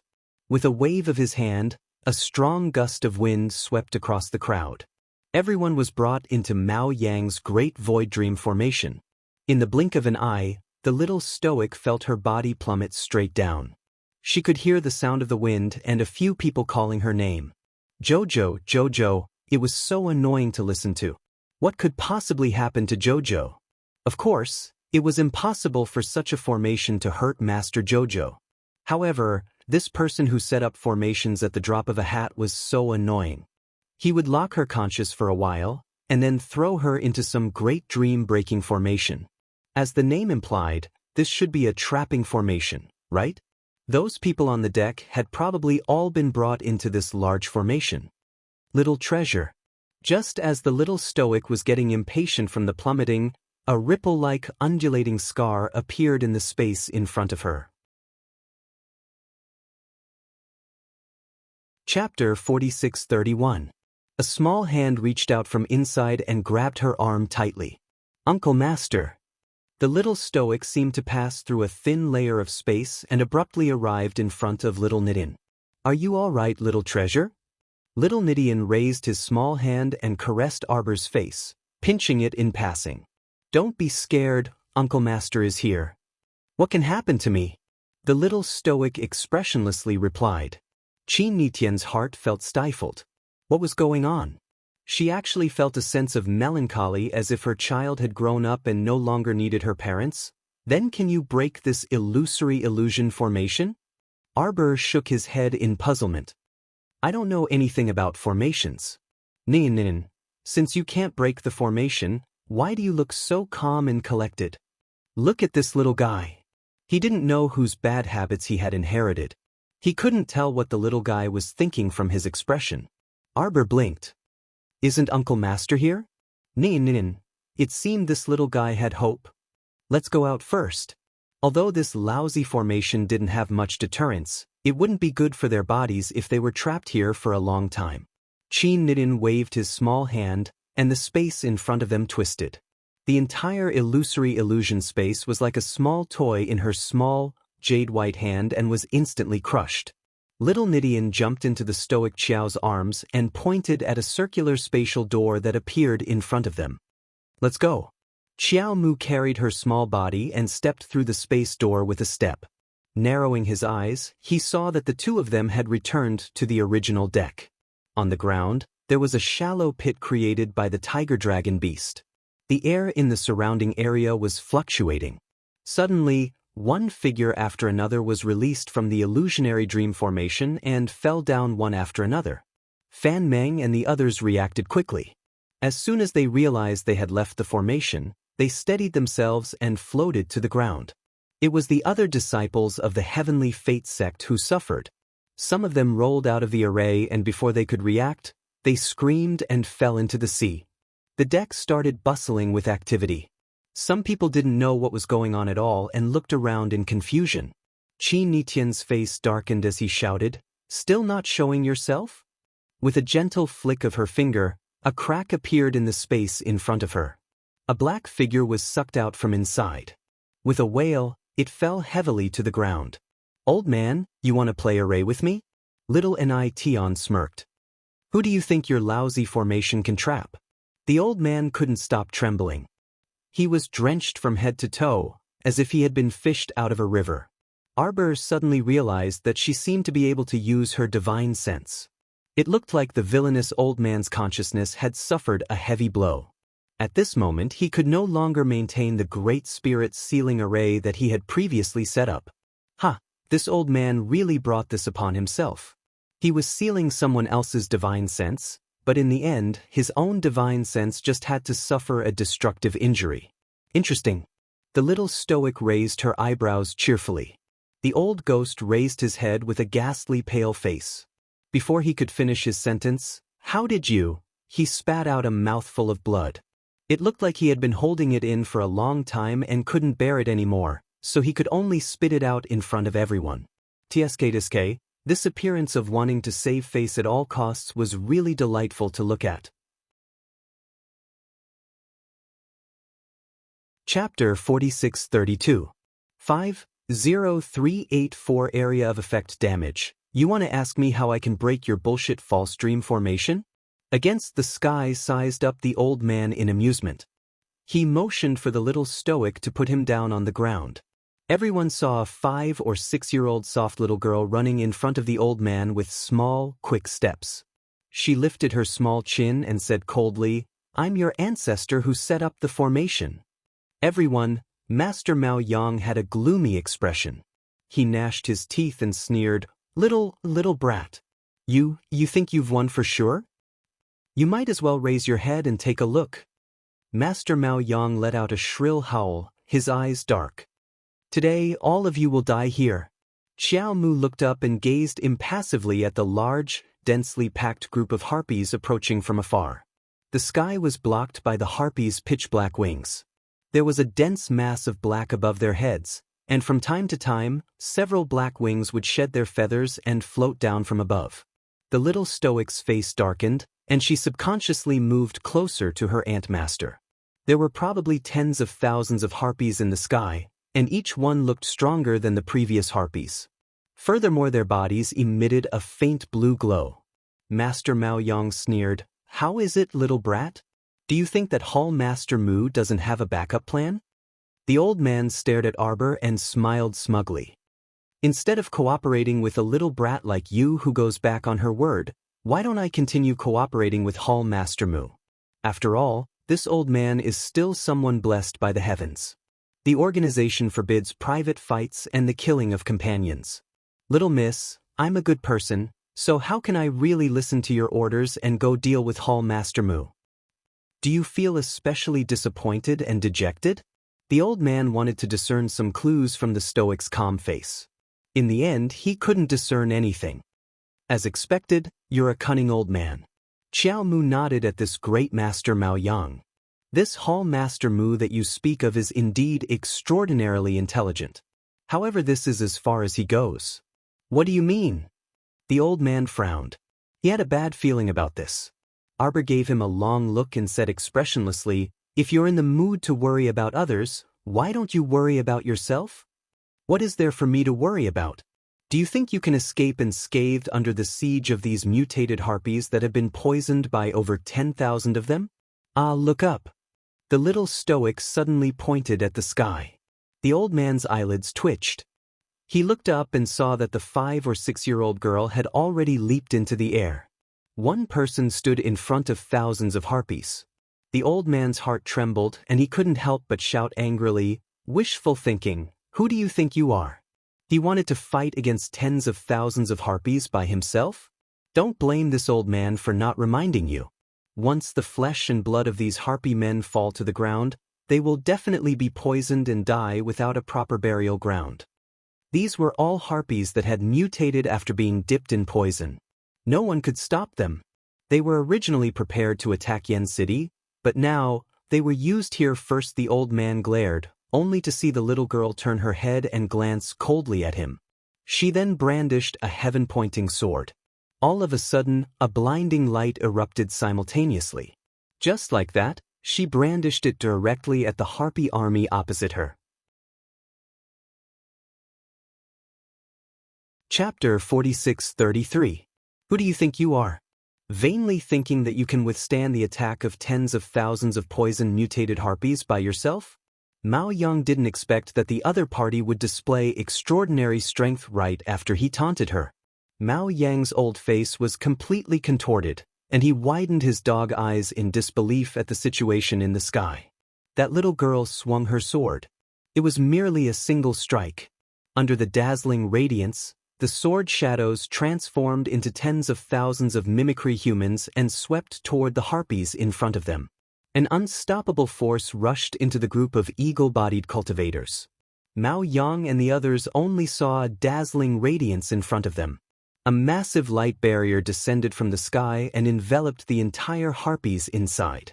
A deafening sound exploded in the midst of the eagle-body crowd like a thunderclap. They clearly saw that the group of fleeing harpies inside the light barrier were instantly ground into fine powder the moment they came into contact with the tens of thousands of rays of light, and the powder drifted down. Everyone was stunned. The little stoic blinked her eyes and dazedly looked up at her Uncle Master for a long time, unable to utter a single word. That's right, in my impression, my Uncle Master is indeed such an unscrupulous and dashing person, starting a fight at the slightest disagreement. This simply fits the image of the Uncle Master deep in my memory. That's right, these harpies were all insta-killed by my Uncle Master in a single move. Heh, I'm not blind. My eyesight is failing me? Redcoat finally found his voice after a while and asked meekly, did the little girl annihilate tens of thousands of harpies in a single move just now? Your eyesight isn't failing me. Fan Meng shook her head and said, that is indeed the truth. This kind of terrifying power already didn't belong to the category of human power, right? How could there be such an expert in this world? Peak stage divine venerable realm? Could it be the holy venerable realm? I don't know. Fan Meng shook her head again and looked in the little stoic's direction. In the end, she saw that the little fellow was also in a daze, looking like she was at a loss for words. After this ultimate strike, several hundred transparent chains appeared in the air and shot toward little Defice's limbs, tightly binding them. Chinidin, are you a fraud? I told you not to beat them to death. Don't kill them. A trembling voice that was close to hysteria directly entered Defy the Heaven's mind through the soul voice. Strangely, Lady Qiao Qiao was actually able to hear the voice. The little fellow could not help but frown. She was already very familiar with this voice. It was the Heavenly Tao. The Heavenly Tao had come to capture Lord Jojo's martial uncle again. Couldn't it just stop for a bit? Jojo, Sama had only reunited with his martial uncle for a few seconds. Why was he rushing over to catch people? Heavenly Tao, I'm warning you. Let me go. Aren't you annoying? If I hadn't killed them earlier, we would be the ones dead now. Little Defying the Heavens swung the transparent chain around his wrist and sent a soul message to the Heavenly Tao. He wanted to let this old man know how angry he was right now. How can you do that? How can you insta-kill him? How could you use a top-notch killing move to torture these small shrimps? You're cheating. Hurry and scram back. Don't cause trouble here. Heavenly Tao's internal OS was probably on the verge of collapse right now. Chapter 4634. When did I cheat? Get your facts straight, I didn't arbitrarily tear open space to come here. I was summoned here. Do you understand summoning? I didn't break the rules, I'm not going back. Child, according to this summoning talisman of yours, how long can Aunt Master stay here? Forever, the little stoic said expressionlessly. Pooh, scram. A lean little old man with white hair, white beard, and white eyebrows popped out of the void, and he stomped on the clouds. You are the Heavenly Tao? This image did not match the grand and lofty Heavenly Tao that she had in mind at all. What's with your brat's expression? Heavenly Law hopped around. It's an expression of disdain. Nian rolled his eyes. Look at your rotten old man's image. Who would take a liking to you? What did you say? The little old man paced back and forth in the air, huffing and puffing as he roared, What do you know? I am Heavenly Law, and Heavenly Law is formless. Any form can be called Heavenly Law. I can turn into a drop of water, a gust of wind, a blade of grass, a cloud in the air. Now that I've turned into a human, in order to match this old man's age, I aged a little. Who am I hindering? Shut up. Little Aunt Master and Martial Nephew roared at the old man at the same time. Talk too much. Too long-winded. The little stoic and Qin Nidin reprimanded one after another, and then they looked at each other from a distance. The little old man was infuriated, and he glared at the two of them and roared, So what if this old man talks a little too much? Everyone, they were dreaming, right? Just now, they saw with their own eyes someone annihilate all the harpies with a single strike. Now, they saw a little old man who resembled Heavenly Law, hopping and flipping in the clouds, and even chattering and cursing at someone. It was a fantasy. There must be something wrong with their eyesight? Heavenly Law, let me ask you, why didn't you strike me last time when I was 5 spirits reincarnation? This question had been suppressed in the little stoic's heart for a very, very long time. She had to ask clearly, why didn't this guy strike her? And, since you didn't do it the last time, does that mean you won't do it in the future? The little stoic asked several questions expressionlessly. The questions she asked made everyone present extremely speechless. I'm telling you, don't screw me over. Last time, I drew so many talismans, set up so many talisman arrays, and put on hundreds of layers of defensive barriers. You won't strike me. If you find another chance to strike me again, I will definitely not let you off. Fan Meng glanced at the little stoic and muttered in her heart, I saw Heavenly Law's lips twitch just now. He's seriously too anthropomorphic. Look at your good disciple. Heavens will roared at against the sky angrily, my balls hurt when I see you. Hurry up and scram. Chi Nidian, you can only stay here for 24 hours. Once the 24 hours are up, you'd better return to your position and get the hell out of here. Don't mess around here. Also, do not meddle in the affairs of this place. Don't randomly use skills. Don't. In short, once the 24 hours are up, you'd better get the hell out of here. More than 2 hours have already passed, so you're on your own now. Wait, come back here. I already said that I was summoned here, so it's in accordance with Heavenly Law's rules. Rules my ass. Your existence is the greatest violation of rules. Get the hell out of here. Heavenly Law's aura disappeared into the clouds with a huff. Chapter 46-35. Arbor blinked strangely and looked at little Antmaster, who floated to the ground and walked up to her. Isn't the old man a bit strange? He keeps telling Antmaster to scram, but he's the first one to scram and scram. Against the heavens, Fan Meng and the others, against the heavens couldn't resist chuckling. He originally wanted to pounce forward and hug his little Antmaster, but he discovered that his arms and legs were short, so he could only pounce onto the little fellow's legs. Against the heavens was quite gloomy. With a raise of his hand, a gigantic 4-winged thunder dragon landed in front of the little stoic with a puff. Against the heavens abruptly discovered that his Xiaobao's eyes had clearly brightened. This oddball stoic really wasn't any different from usual. Little Against the heavens' eyes curved into crescents with a grin, and he glanced amiably at Arbor and said, Xiaobao, it wasn't easy for Antmaster to come here. It's time to leave. Even if she didn't leave, Heavenly Law wouldn't let her off. Let's not care about this mess. Let's go chat with Antmaster. Arbor nodded her small head. Against the heavens noticed that all the pretty boys around them were looking at her strangely. Little Against the heavens climbed onto Arbor and poked the little stoic's cheek, asking quietly, They're your friends? Arbor shook her small head and turned to glance at Fan Meng and the others with a complicated gaze.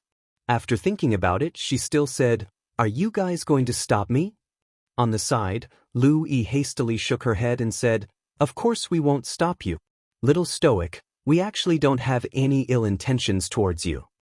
If you had any ill intentions, you would all be beheaded by now. The little stoic thought to herself and harumphed. She turned around and walked 2 steps before suddenly turning back and shouting, Where's that old man? Fuck, Heavenly Law interrupted her midway, and she even forgot about Mao Yang, that damn old man. Now, that old man had actually disappeared. Most likely, he was afraid of Sir Jojo's Antmaster and took advantage of the chaos to slip away. What a shameless old man. He actually ran away when he couldn't beat them? Wasn't he jumping around very happily earlier? Speaking of which, little Antmaster had interfered in the worldly affairs of this place and suppressed the harpies with unequal strength. To the Heavenly Tao, this matter had indeed crossed the line. It could not be repeated. If she still wanted to summon her master and martial uncle over next time, she definitely couldn't offend the Heavenly Tao this time. Everything had to be done slowly and steadily, right? Little treasure.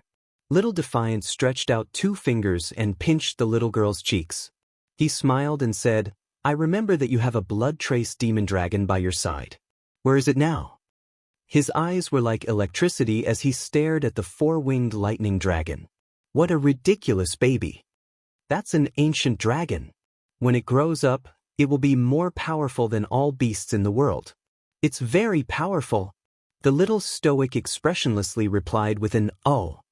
Against the Sky couldn't help but be very curious when he saw her listless appearance. What's wrong, child? It couldn't be that someone was blind and stole your little dragon, right? As he spoke, Against the Sky even glanced at Fan Meng and the others with an extremely intimidating gaze. Lu Yi hastily pulled Fan Meng and the others back a few steps and waved her hand, saying, "Old senior, why would we steal the little stoic's things? I reckon you guys wouldn't dare either." Against the Sky harumphed and turned to look at his aunt-nephew. "Be good and tell Aunt Master, what happened? Where's your ancient dragon?" The little stoic disdainfully grabbed the blood-trace demon dragon from the star domain. Chapter 46-36. The little stoic shook her frail little body and said dispiritedly, "You're talking about this? Aunt Master." Defiant nodded repeatedly with a smile and rubbed the little dragon's head. "How did you make little Master angry?" The blood-patterned demonic dragon was adorably dazed. It looked up with its round eyes and foolishly stared at Defiant in front of it before glancing at its master. The little stoic threw it back into the star domain in disdain and said with a worried expression, "Aunt Master, do you have a stronger beast? The kind that's sturdier than a small mountain, can run faster than a giant eagle, can pounce on a ferocious beast, and can shake the earth with a roar?" Defiant chuckled. "Yo, it seems this little fellow disdained that blood-patterned demonic dragon for being too weak." This was truly a heaven-defying act. The blood-patterned demonic dragon was one of the most powerful ancient dragon species. It had to be known that after the blood-patterned demonic dragon entered the growth stage, its body could reach several hundred meters in length. Its dragon scales were incomparably hard and impenetrable to swords and sabers. Aunt Master refined a lot of nutrient fluid for beasts and beast tags.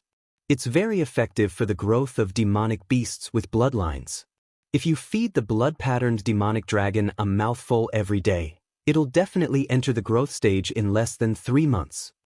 The little stoic's eyes brightened. At that time, it won't look like an earthworm anymore? An earthworm?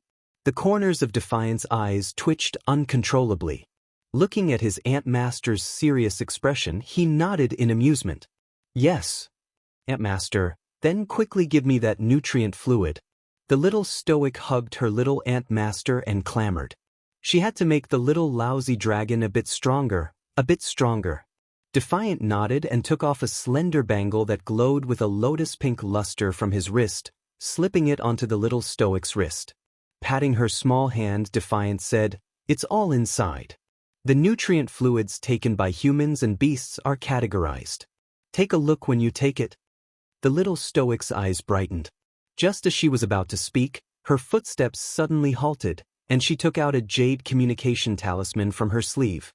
There was a line of small words written on it. "Fortunately, I didn't disappoint you. Come quickly." The little fellow was instantly delighted. Although her expression didn't change, her tone was very brisk. "Mister, let's go. I'll take you to the sea." Qin Nitian's gossipy nature was instantly aroused by the little stoic, and he nodded repeatedly. "Hey, let's go. Xiaobao, it's not easy for us to get together. Let's put these messy things aside and have a good chat with your martial uncle." Arbor nodded repeatedly. He moved a land whale out of the star field, carried his youngest martial uncle, jumped onto the whale's back, and left immediately. Fan Meng and the others looked at each other and smiled bitterly. Tens of thousands of mutated harpies who had been dipped in poison had died in the realm of forgetfulness, and they had to give an explanation. But speaking of which, this martial uncle of the little stoics that she had never met before was truly quite impressive. A prideful master like Mao Yang was actually worthless in front of that person. This big guy is moving so fast in the sea." Little Uncle Master sat on the land whale and fiddled around. He said happily, "Little treasure, this big fellow looks cumbersome, but I didn't expect it to be so fast." It's even faster than this when it's walking on land. In the distance, he saw a 3-story ship anchored there. Defiant narrowed his eyes and sized up that ship. TSK, what an extravagant origin restoration tool. Arbor saw a tall figure standing at the ship's bow in the distance. Chapter 4637. Antmaster, let's go. Arbor picked up little Antmaster and stored the land whale into the star domain the instant they took off. Nientian, is this child addicted to dragging me around? The little stoic carried Sir Qi Nientian and landed on the deck of crimson firmament blue waves. A large group of people hastily surrounded them and shouted at the same time, "Jojo, are you all right? Jojo, why are you so disobedient? Why did you sneak off on your own?" "Duan you knows," Arbor said with a straight face. "Jojo, you didn't encounter any danger when you went deep into the enemy camp, right? Even if you're going into a tiger's den, you should bring some people with you. Isn't that so? What if something happens when you go in alone? How do you want us to live?" "Duan you knows," the little stoic repeated and looked up at the man who was silently standing outside the crowd and looking at her expressionlessly. Feeling inexplicably guilty, the little stoic pattered over with her face plastered to her cheeks. "You didn't tell everyone." Duan Yu swept her a chilly glance. "I told them that you didn't listen to me and insisted on going deep into the enemy camp alone." Sir Jojo was embarrassed. "I messaged you and told you I had a trump card." "Where's the trump card?" Duan Yu looked at her with a sarcastic smile. "You're going to become a little con man if you keep tricking people." "Trump card?" Arbor hastily turned around and patted the crowd behind him. Make way, make way, make way." "Antmaster, Antmaster?" The little stoic squeezed through the crowd and saw little Nientian standing nearby with his hands behind his back with a solemn expression. She inexplicably felt that little Antmaster was simply too adorable like this. Arbor wanted to laugh inwardly and ran over to pick up the little girl. He quickly walked back to Duan Yu's side and waved the little girl in front of everyone. "Here, my trump card is here. I summoned it with a saint-grade deity inviting talisman." Everyone's eyes fell on Qi Nitin. Qi Xianxian couldn't help but laugh. "Jojo, where did you find this kid?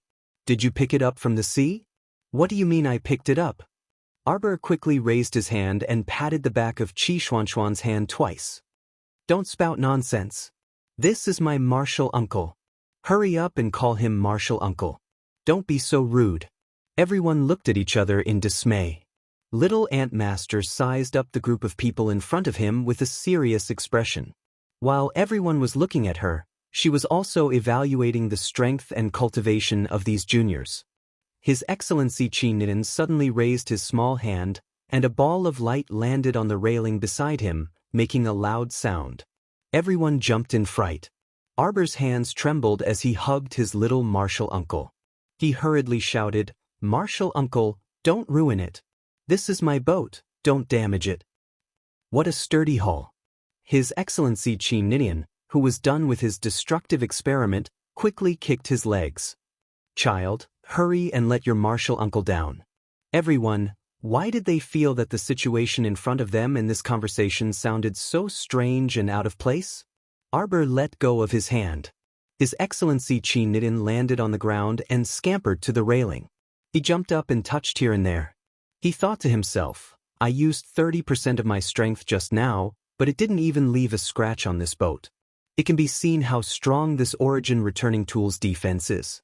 My child is indeed a child with great fortune." Chapter 4638. To think that Xian Huang, that brat, would nag at her all day long. No matter what, she didn't know how Baby was doing over there. She didn't know if he was bullied. Baby was so stoic and inarticulate. Even if he was bullied or wrongly accused, he wouldn't open his mouth to defend himself and would only silently get angry. Her ears were about to grow calluses from listening to her nagging every day. She was worried all day long and felt that Baby really wasn't doing well. Especially the first 2 times they parted in a hurry. He even saw that little treasure was seriously injured and fell out with that old geezer Heavenly Dao several times. He wanted to tear open space and come over, but he was stopped. Even though that old geezer Heavenly Tao shamelessly guaranteed that little treasure was completely fine, he couldn't set his mind at ease until he saw it with his own eyes. This time, he saw it with his own eyes. Seeing that this child had so many friends supporting her, His Excellency Qi Nidian instantly felt like his child had finally grown up and knew how to make friends. His Excellency Qi Nidian thought in his heart, "Uncle Master?" Arbor hastily walked to the railing and glanced curiously at his Uncle Master. What was wrong with Uncle Master? Why was she hanging by the railing and touching it? What was she touching? His Excellency Qi Nidian landed on the ground and coughed lightly. This origin restoration weapon, you guys call it a holy weapon, right? Where did you get this holy weapon from, child? An old grandpa insisted on giving it to me on the way, so I accepted it. Everyone, His Excellency Qi Nidian, why did he feel like this child was talking about a fantasy story? I gave him a large jug of wine, so it should be considered an exchange, right? Arbor pondered and said, His Excellency Qi Nidian, why did he suddenly not want to talk to this little imp? The little stoic ran to her Uncle Master's side and reflexively picked her up. Uncle Master, what do you want to say? You guys get off the ship first. I'll refine this holy weapon for you. It can increase its speed by 2 times, increase the flow of time by 12 times, and enhance the power of space. Everyone simultaneously widened their eyes and looked at this 5 to 6-year-old Uncle Master next to the little stoic as if they were looking at a god. It was hard to imagine that this martial uncle could actually refine and modify a natural sacred artifact based on its foundation. The little stoic's eyes brightened, and she casually asked, Antmaster, do you have any handwritten copies of secret manuals on refining? You know how to refine artifacts? Arbor shook his head. Aren't you going to learn? Arbor shook his head again. My husband is here. What he meant was that she didn't need to worry about refining armaments anymore. Against the Sky looked around and asked, Where's the young man I saw last time? Martial nephew and son-in-law? Shouldn't they meet each other properly before beating them up? Uncle Master, he's in seclusion. Against the Sky lifted his small paw to rub the little stoic's head. Go look for it in the space bracelet I gave you just now. I should have thrown it inside. So the bracelet contained more than just potions? The little crown princess nodded happily. All right then. By the way, Martial Uncle, how long will it take you to refine it? It will take about 6 hours. Then how about we sail the ship back to our island first, and then you can slowly refine it? Aya, my family Xiaobao is already a great island owner. His Excellency Qi Nidian exclaimed with sparkling eyes. The little stoic was embarrassed. It's just a run-down deserted island, Antmaster. Qi Xianxian and the others all gathered around with a whoosh. Chapter 4639. Jojo, is this really your Antmaster? Yes, Antmaster. Arbor nodded and glanced at Qi Xianxian. You even hugged her thigh before. Did you forget? Our dear Qi Xianxian was dumbfounded. When did I hug such a small child's thigh? It's that golden statue. Oh ah! Realization dawned on Qi Xianxian. It's the golden statue? So that's why. That golden statue is Jojo's Antmaster and Master. Jojo seemed to have mentioned it before. Mata chimed in. The crowd once again fell into a lively discussion. His Excellency Qi Nidian joyfully looked at the children around him, genuinely happy for his little treasure. Looking at how energetic these children were, his little treasure would definitely become livelier and more cheerful in the future with friends like this. Her facial paralysis would be completely cured, right? Evidently, this Excellency's vision for his aunt-nephew's future was too perfect. When Arbor saw a bunch of people surrounding his Antmaster and chatting happily, he silently retreated and quickly ran to Duan Yu's side. He coughed lightly and asked, Are we really going to capture Mu Qingya and the others? Before that, shouldn't you properly explain to me? Why won't you listen to me? Our dear Duan Yu looked at her with a sardonic smile and didn't give her a chance to change the topic. Speak. Sir Jojo rubbed his fingers together and muttered softly, I already said I'm confident. Arbor quickly looked up and muttered, Yes. I didn't think I would be able to summon Ant Master over. She expected to summon a mighty figure above the venerated immortal realm in the holy region. He might not be able to eliminate everyone on the enemy ship, but he should be more than enough to ensure her safety. Thankfully, she summoned Ant Master Nidian over this time. After all, when she was attacked by tens of thousands of harpies, if it weren't for Ant Master holding the fort and insta-killing them, she would have suffered for sure. This means my luck is pretty good. This was what the little stoic thought in her mind. Duan Yu poked her forehead and said aloofly, "Do you still think your luck is pretty good? Since I was able to summon Martial Uncle this time, I can still take the risk like this next time, right?" The little stoic decisively shook her head and sincerely admitted her mistake. "I won't be so impulsive next time. You're right, I will definitely listen to you." This little rascal actually took the initiative to admit his mistake so decisively, causing Duan Yu's belly full of complaints and words of reprimand to be stuck in his throat just like that. The little fellow was too quick-witted. As a result, he couldn't say anything else. Feng Zhangqin coughed lightly and said with a smile, "Well, since the saintess already knows her mistake, I think we can probably skip this admonishment process." "You're too shameless." The venerable Peach Blossom Immortal shook his head helplessly. Just now, they had agreed to teach the little stoic a lesson together. However, in less than 3 sentences, some of them immediately changed sides. Feng Zhangfei cried out, "Forget it, forget it. She already admitted her mistake, so stop nagging." Sir Jojo suddenly felt that Feng Zhangfei was especially pleasing to the eye today. She glanced at him approvingly and hastily added, "Actually, I wasn't completely defenseless. Besides the sacred grade deity inviting talisman, I also brought a bottle of spirit governing pills." This spirit governing pill was a pill produced by a 5-colored treasure beast. Taking 1 pill every month could imperceptibly improve one's divine conscious. Chapter 4640. Taking 2 pills at a time could allow one's divine conscious to rapidly break through the bottleneck within an hour and directly advance to another level.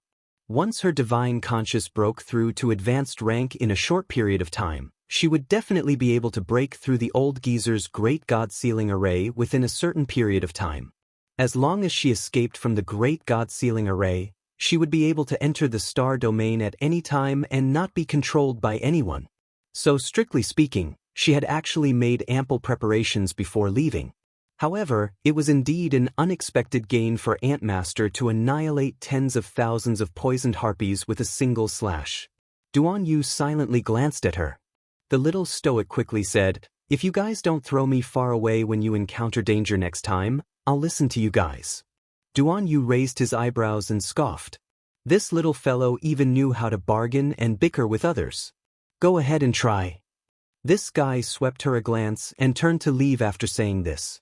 The little stoic blinked and harumphed indignantly. "What do you mean?" Leaving after throwing down this thoughtlessly really infuriated Sir Jojo to death.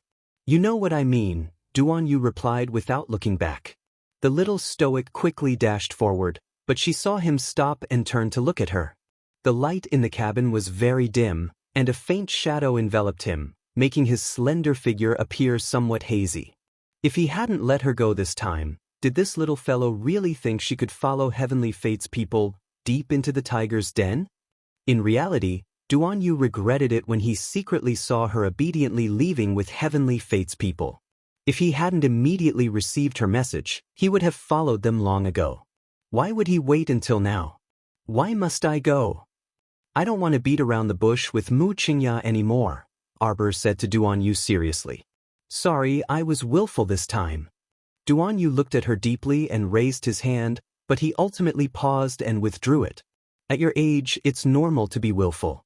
I only hope that you will pay attention to your safety." Arbor nodded. "Okay." Why did Mu Qingya leave Heavenly Fate without permission and bring a 1-star youngster out to sea? "I used the Heart of Misfortune to make a deal with Mao Yang." Arbor made a long story short. He raised his eyebrows and said, "I knew this woman would not let herself be killed. As long as she acts alone, we can catch her." After all, how could a woman without any cultivation escape from Duan Yu's group? When you sent me the message, you said that this Hall Master Mu has a very powerful stairway talisman. Did she use it? She did. However, it was given to a young lady. Duan Yu explained, the situation was a bit urgent at the time. Mu Qingya threw the stairway talisman to the girl. A few youngsters escaped with the help of the teleportation array. By the time Feng Zhangqing chased after them, those people had already used the stairway talisman to escape. And I used the method you mentioned to lock onto this Hall Master Mu with my divine conscience immediately. Duan Yu walked to the door of a cabin and slowly pulled it open. She almost escaped, but she was caught in the end. She is indeed very cunning. As Duan Yu spoke, he pulled open that cabin door. Mu Qingya's slightly pale and sharp face appeared in front of Arbor's eyes. The two of them looked at each other and saw a flash of light in each other's eyes. The system's comment section was disabled again. It would probably take another 2 days to comment. Don't worry. Chapter 46-41. What should I say? Arbor gazed at the pale and defeated Mu Qingya, a hint of mockery flashing across his lips. Long time no see? Or what goes around comes around. Heaven spares whoever it is. You probably didn't expect that you would fall into my hands in the end. Mu Qingya's pretty face was livid as she glanced indifferently at Arbor. Arbor. She forced the words out from between her teeth. You did it on purpose. What do you mean? Arbor glanced at her indifferently. Arbor. Mu Qingya wanted to pounce, but she didn't succeed. An extremely powerful aura fell on her and pressed her heavily to the ground. Mu Qingya hated him so much that she couldn't speak. She used all her strength and could only move the whites of her eyes a little. This made her feel powerless all over. Her chest was filled with indescribable fury. Arbor glanced at her. I'm really a bit curious now. Is Mu Roxuan your daughter or not? The little princess of the City of Shadows I met before, Mu something? That's your daughter, right? Mu Xiaoxue? Princess Wushuang walked in and nodded repeatedly. It was Mu Xiaoxue who took Zhao Yi and the other youngsters to escape using a transportation talisman matrix and a stairway talisman. We all heard Miss Mu call Hall Master Mu mother. So the so-called aborted second child was actually the one you secretly had with someone else behind Mu Jingfeng's back. Arbor couldn't help but shake his head. Mu Qingya, you've lived quite a carefree and unrestrained life. Look, even someone as shrewd as Mu Jingfeng is being toyed with in the palm of your hand. That first city lord of the City of Shadows isn't the only subject under your skirt. Mu something? Arbor waved his small hand. Shuntian Prefecture's prefecture lord, Gung Pengcheng, is dead set on you. Mu Qingya gazed icily at the little stoic who mocked her, a sinister glint in her beautiful eyes. What do you want to say? You're not strong enough, so you rely on this method to gain benefits from others. Arbor sneered and looked at her indifferently. You're really dirty, Mu Qingya. Mu Qingya suddenly pounced on Arbor again. She wished she could fly up to Arbor and strangle her with both hands. Arbor, you don't have to shout so loudly. Arbor's tone was flat as he interrupted her. I know that you're unwilling to accept this. But so what? This is the fundamental difference between relying on others and improving oneself. You can only rely on others. Other than others, I can only rely on myself. Shut up. Shut up. Shut up. Mu Qingya screamed like a madwoman. She groped the ground with her hands and randomly grabbed something. She picked it up and threw it over. Arbor waved his hand, and the decorative ring was hit by the strong wind and shattered on the spot. Mu Qingya's eyes widened as she stared fixedly at the little crown princess in front of her. If she could stab Arbor to death with her eyes, 8 or 10 Arbors would have been stabbed to death by now. Who do you think you are? Heh, you're very noble? Mu Qingya was angry and resentful as she cursed without thinking. If you didn't have the advantage of being born, you might have been worse than any ordinary commoner right now. Arbor stared at her, his eyes sunk into 2 quiet pools, calm and undisturbed. Chapter 46-42. The little crown princess stared at her coldly. I've always been curious. Where did you find out about the 10,000-year-old mermaid pearl? Mu Qingya sneered. How do you think I know? Of course, it was your stupid mother who told me herself. Heh, my mother is indeed quite naive. But compared to you, what do you have to compare with her? You're just mud under people's feet. Dirty and smelly. Even 10,000 of you can't compare to a single strand of my mother's hair. What right do you have to mock her? What a joke. Shut up. Shut up. Shut up. Mu Qingya glared at her with bloodshot eyes. You shut up, slap. Xiao Mu mercilessly gave her a slap across the air, successfully stifling her crazed screams. I think you should shut up first. Arbor slowly took a step back and sized her up. I don't know why others want to join Tianyun, but your goal should be very clear. You're just an ordinary person. You want to counterattack, right? But it seems that you've chosen the wrong direction. A lousy organization like Tianyun will be drowned in the torrent of history sooner or later. Of course, you and Tianyun are very similar in nature. You're both a bunch of dirty things who peep at the world from the corners. Both of you only deserve to be trampled into the ground and never be reincarnated. What do you know? Mu Qingya's expression was twisted to the extreme as if her nerves had been stimulated to the point of derangement. She shouted sternly, How can people like you, who are blessed by the heavens and born with extraordinary talent, understand the hardships of ordinary people living in this world? Forget it. You'd better get it straight. Ordinary people make up the majority of the population in the 3 continents. According to what you're saying, those ordinary people can't live anymore? And Wu Shuang curled her lips in boredom. You don't know how many ordinary soldiers there are on the battlefield, right? Don't they want to live? Ordinary soldiers also have their reasons for existing, okay? Mu Qingya's lips trembled. She sneered. What do you know? I, Mu Qingya, used to be a senior executive assistant of the vice president of administration. Why should I become an ordinary person the moment I come here? This broken world of yours, worships force. You are all a bunch of uncivilized barbarians. Can you listen to what others are saying?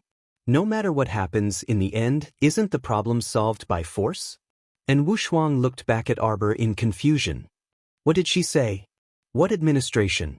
What special assistant? I don't understand. Arbor shook his head, indicating that he didn't quite understand. Instead, Little Defiant's voice came from the door. Hi, how many years have you been here? The little stoic and Duan Yu exchanged glances before turning to look at His Excellency Qin Nidian at the same time. Hello, I didn't expect to see someone from the same hometown here. Qin Nidian ran up with a smile and extended his little paw.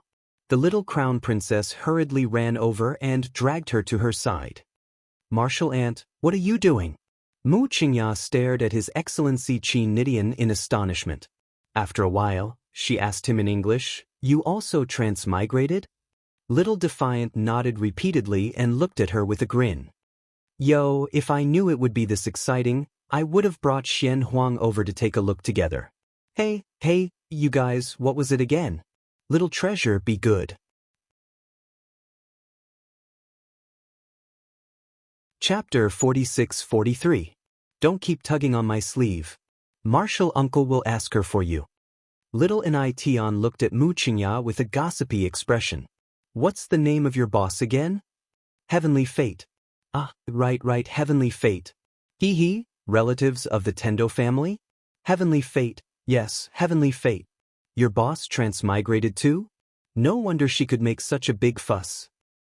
Those ugly things with wings on their backs that looked like eagles and humans, they were made by you guys? Oh my, that's amazing. Martial Uncle.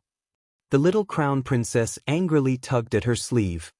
Little treasure, don't be angry. Martial Uncle wasn't praising them, I was just mocking her. What irony. Xiao Mu speechlessly glanced at youngest Ant Master and inwardly thought, Can you put away that gossipy expression of yours? Hey, what's the name of your boss? Tell me. Maybe she's from the same hometown as us. Mu Qingya's agitated emotions calmed down slightly. She frowned and looked at Tian. You don't have to try to trick me. I really don't know who the person at the highest level of Heavenly Fate is. I only know that everyone calls her ancestor. I don't even know if it's a man or a woman, let alone their age. Ancestor? Arbor muttered. He. Little Tion waved his hand and pursed his lips. So boring. Alright, why did you join them? I don't see any spirit energy fluctuations on your body. You didn't cultivate? You're not a cultivator. Two knives stabbed into Mu Qingya's heart in a row. She was in so much pain that tears almost flowed out. Did they think she didn't want it? Did they think she couldn't cultivate if she wanted it? That was decided by her innate conditions. The moment she transmigrated, her fate had already been decided. Picking up such a second-hand rotten body, her future path was bound to be bumpy and difficult. I want to cultivate too. But what can I do? I used countless methods to open my mystic meridians and desperately tried to walk the path of a cultivator. But the result? In the end, this body of mine is a congenital trash. It's completely useless. Against the sky dug his ears and quickly took 2 steps back. If she were to get any closer, Hall Master Mu's saliva would be on her face. Sigh, everything is really full of calamities. Who would have thought that a transmigrator would end up in such a miserable state year after year? What is Ant Master saying? The little stoic asked in confusion. Against the sky organized his words and turned to look at the adorable expression on the little girl's face. He couldn't help but laugh as he pounced on her. He climbed on top of her and raised his hand to pinch her little face. Kid, let me explain briefly. Let's put it this way. It's similar to what you guys do here. That's right, this Mu something, the original owner of her body is already dead. In other words, her original soul might have already been reincarnated. Do you understand? The little fellow's eyes brightened, and in Wushuang and Duanyu nodded at the same time. Possession. The soul in Mu Qingya's body is no longer the original owner. Right. Little Tion nodded repeatedly. That's right. She isn't the original Ye anymore. Mu Qingya. Princess Wushuang corrected. You're tuning in to the Passion Pages YouTube channel. We're so grateful for your support, and don't forget to subscribe to join us on this incredible journey through captivating stories. Your generosity through donations truly makes a world of difference, as it's the primary source of revenue that allows me to expand and enhance this channel for you. Thank you from the bottom of my heart for being a part of this adventure.